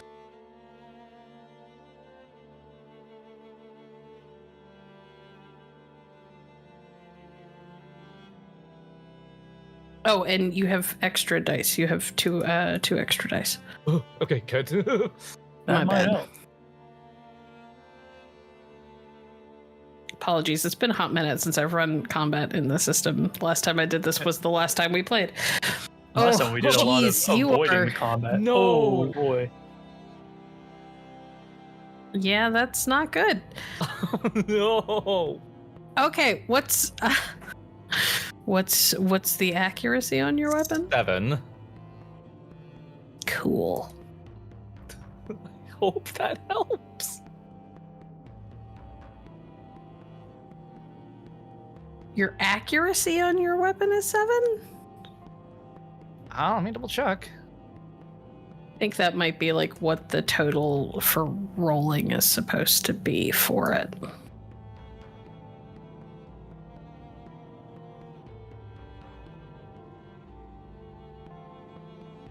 Yeah, I think they wrote that wrong. Did they? Yeah, Yay. this is what we get for me just saying, "Oh, just take this thing out of the book," and not looking at it closer. Yeah, That's fine. It's fine. Okay. Classic white wolf. Because it's just all of the misses. Do you have any epics? I do have 2 epics for Dex. Okay. That's not awful. Cool. So, you do hit him. So that's something. He takes damage. It doesn't look like it's very much, though. And he just sort of lets out this long kind of angry, mindless roar. And we are back at the top of the round. Oh, that's me. Oliver. So yeah, I see these two just go into Whiff City essentially and just sigh and fix my monocle. All right, so here's how we're gonna do this. I need both of you to target his knees to get him on the ground so we can get him lower to hit more vital spots easier. How's that sound? And that's me using my Blessing of Bravery. So they both get additional point of willpower and 2 temporary points of valor. Nice. I like it. I'm also Oliver going to try with to put with I'm the also going to put bonuses. yes, I am a support man. I put the bottle back away as well and take a few steps back, get to a more defensive position so that I'm not targeted while I'm trying to aid these two. Okay. As a reminder, you guys can tap a willpower to incorporate extra dice from your virtues. Ooh, okay. And use provided free that your one. virtue matches what you are doing. Yep. Or is it legend? I think it might be willpower legend. because that would make sense for me to give them a willpower and then 2 points of valor. Yeah, no, that makes sense. So you guys could use courage, you could use valor, as you just got. So you can channel your virtues. And if you do something particularly cool, if you describe it in a really cool, flashy way, you have the potential to get even more dice, because those are stunts. Understood. So, I know the first round was a little clunky, a little slow. It's been a hot minute, sorry. Oliver has beefed you guys up and moved back out of the way so that he's not in the direct line of harm. It is the giant's turn because he is no longer distracted. Sorry, quick reminder, how were we beefed? You got a point of willpower and 2 temporary points of valor. Which is a virtue. Yeah, for virtues. You basically get 2 temporary points in an extra virtue. I see. Okay. Ba-ba-da-ba-ba. I'm rolling behind the screen so that I can make this quick. Not necessarily painless, but quick. All right. So he takes a swing at Clint. Ooh, Clint will try and he doesn't have his spear at the moment because it's in that open boil. He'll raise up his arms and try and kind of parry it away. It's fine. He didn't roll well. You have a high enough DV even when you're unarmed, so you're fine. You're good.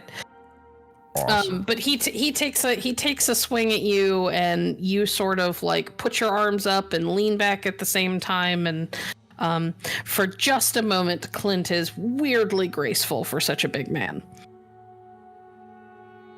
It's not weird at all. You're the guy who keeps saying that he's not stealthy.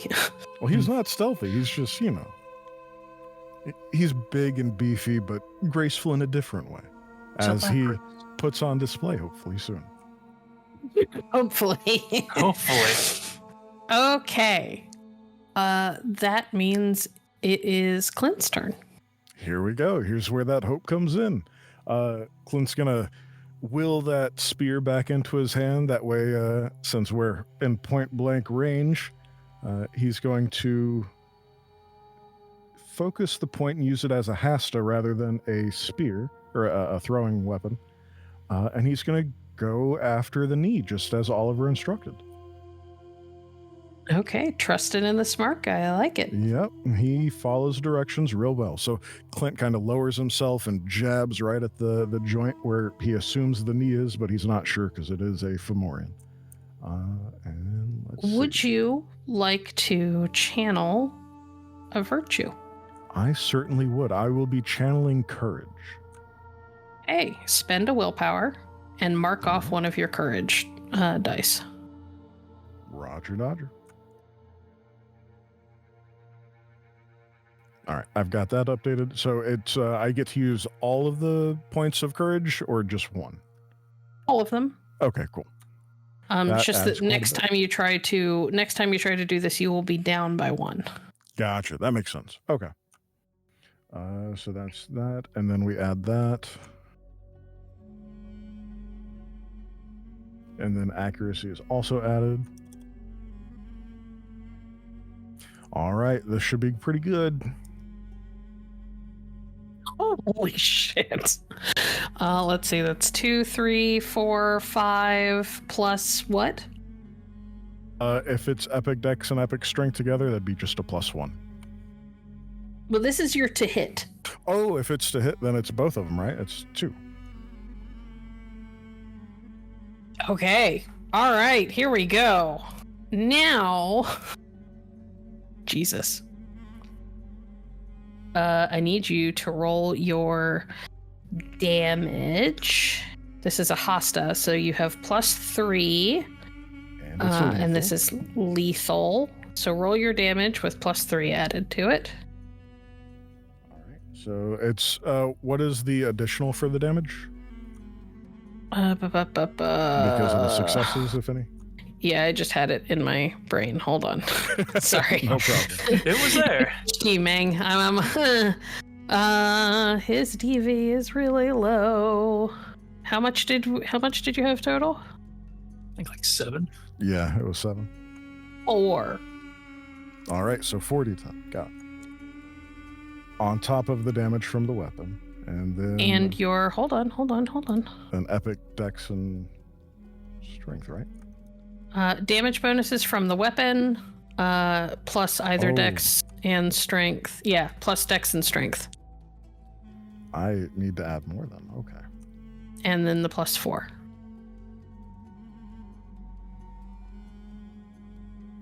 All right. +4 will be after that. Okay, cool. That's a lot of damage. Where are you rolling? I'm having to type it all out and then make sure I Okay. put the roll command in there right, or else it'll break. All right, there we go. Damn! Oh my goodness. 2, 4, 6, 8, 10. 9, 10 plus your epics? No, you don't. Do you not get epics? I don't I think you don't get think epics. you get epics on the damage. That's still a lot. 2, 4, 6, 8, 9, 10. And that, ladies and gentlemen, is how you scion. Criminy. Okay, so let's see. He gets to soak some of that. So he gets to soak 5. So that's 1, 2, 3, 4, 5. Cool. All right, he's still standing, but you fucked him up real good. So describe to me what this looks like. For sure.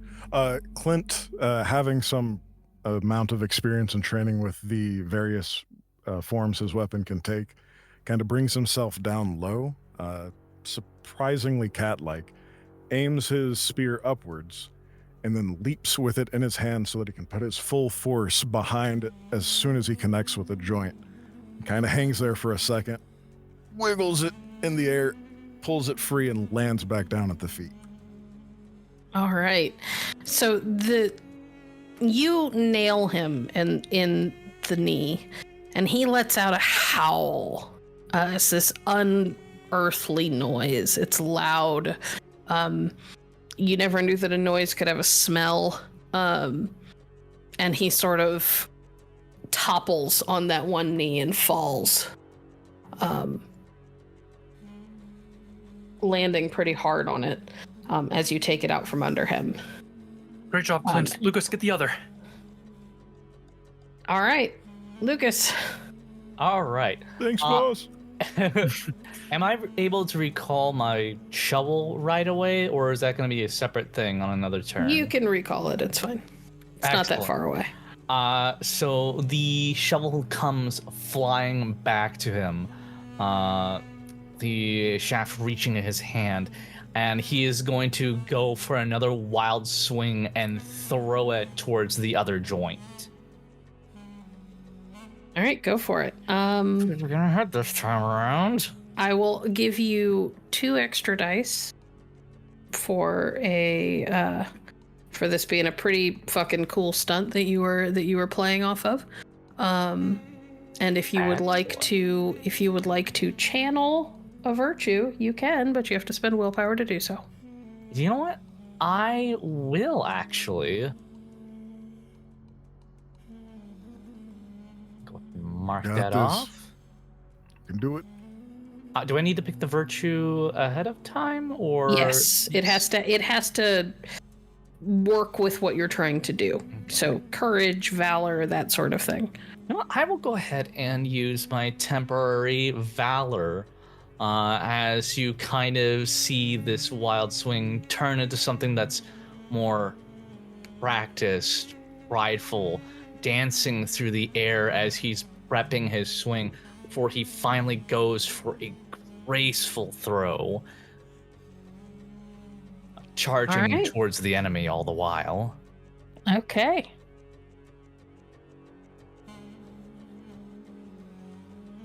It's your... Oh, that was with 2 additional dice, you said, right? On top of my roll? Okay. From the valor. And from your valor. So you have 4 total extra dice. Yeah, okay, excellent.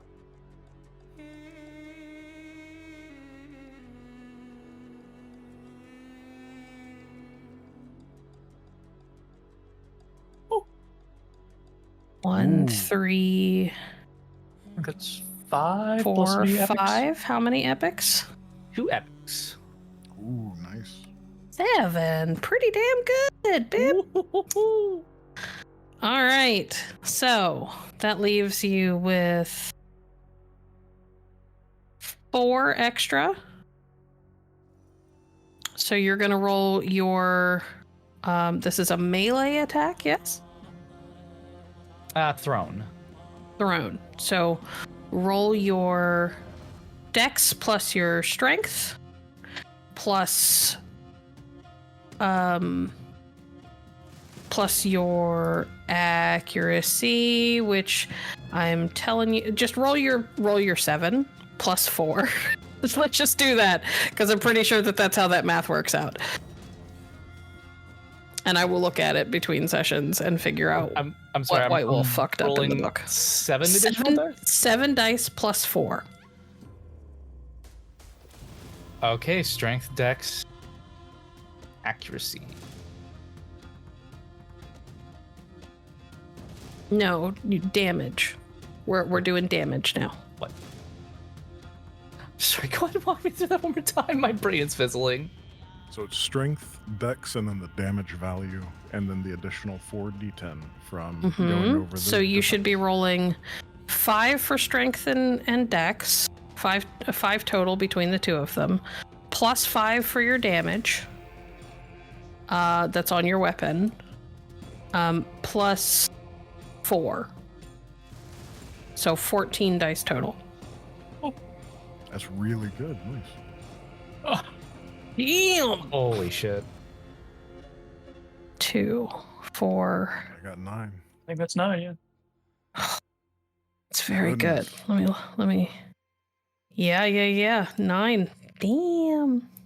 1, 2, 3, 4, 5, 6, 7, 8, 9. Oh, he is just barely standing.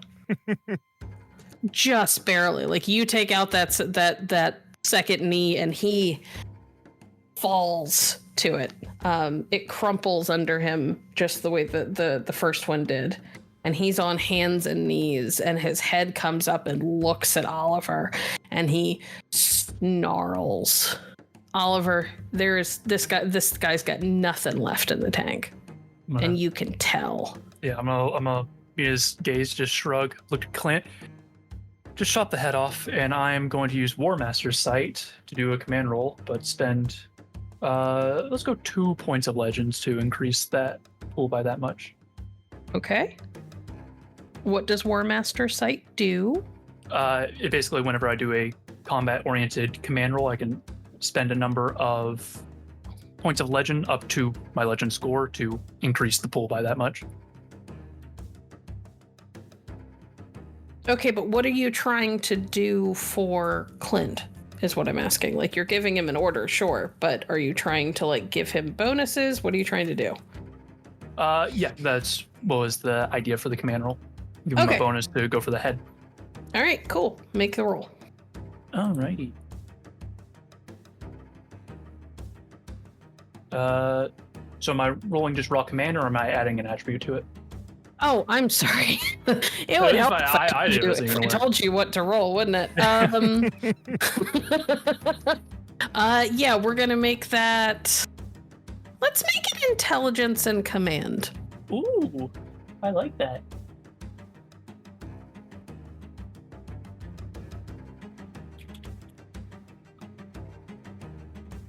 Uh, 3, 5 plus some epics, so 7.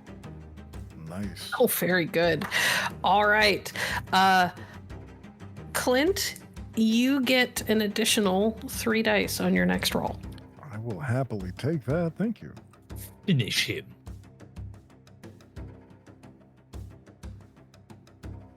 Pretty sure that's what I did last season. Was I just think cut, so as well. You took the half. I cut the totals in half. Yeah, that sounded about right. All right. He's gonna attempt to hit somebody, but he is at like -4 or something crazy.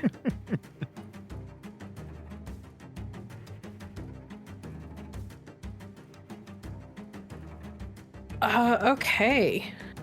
Damn. All right. Clint, what's your DV? With the spear in hand. Uh-huh. Let me get to the right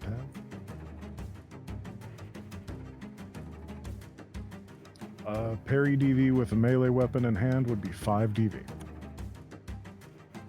Okay. He manages to hit you, but doesn't do any damage. Like, it just sort of like knocks you back like a step.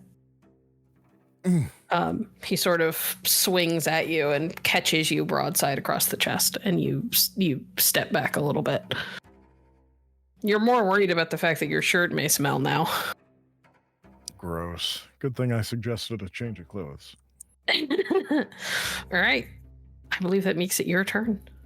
All right. Clint, with the command in mind, the go for the head, even though he doesn't have a chopping weapon, he sees that there's a neck, he thinks. It's either that or in a mouth. And he, once again, gets low, readies his weapon, and thrusts forth. All right. Let's do it with our Hosta one more time. Do you want to channel anything? Yeah, we'll channel the Valor that we picked up. All right. So that's one Spend the more. willpower, spend one of the Valor. I'll give you a lot of extra dice.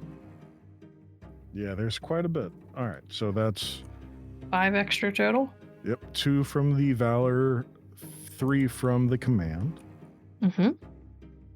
And then accuracy, the dice pool right there. All right, here we go. Now that I actually have it all written down, now I can copy paste.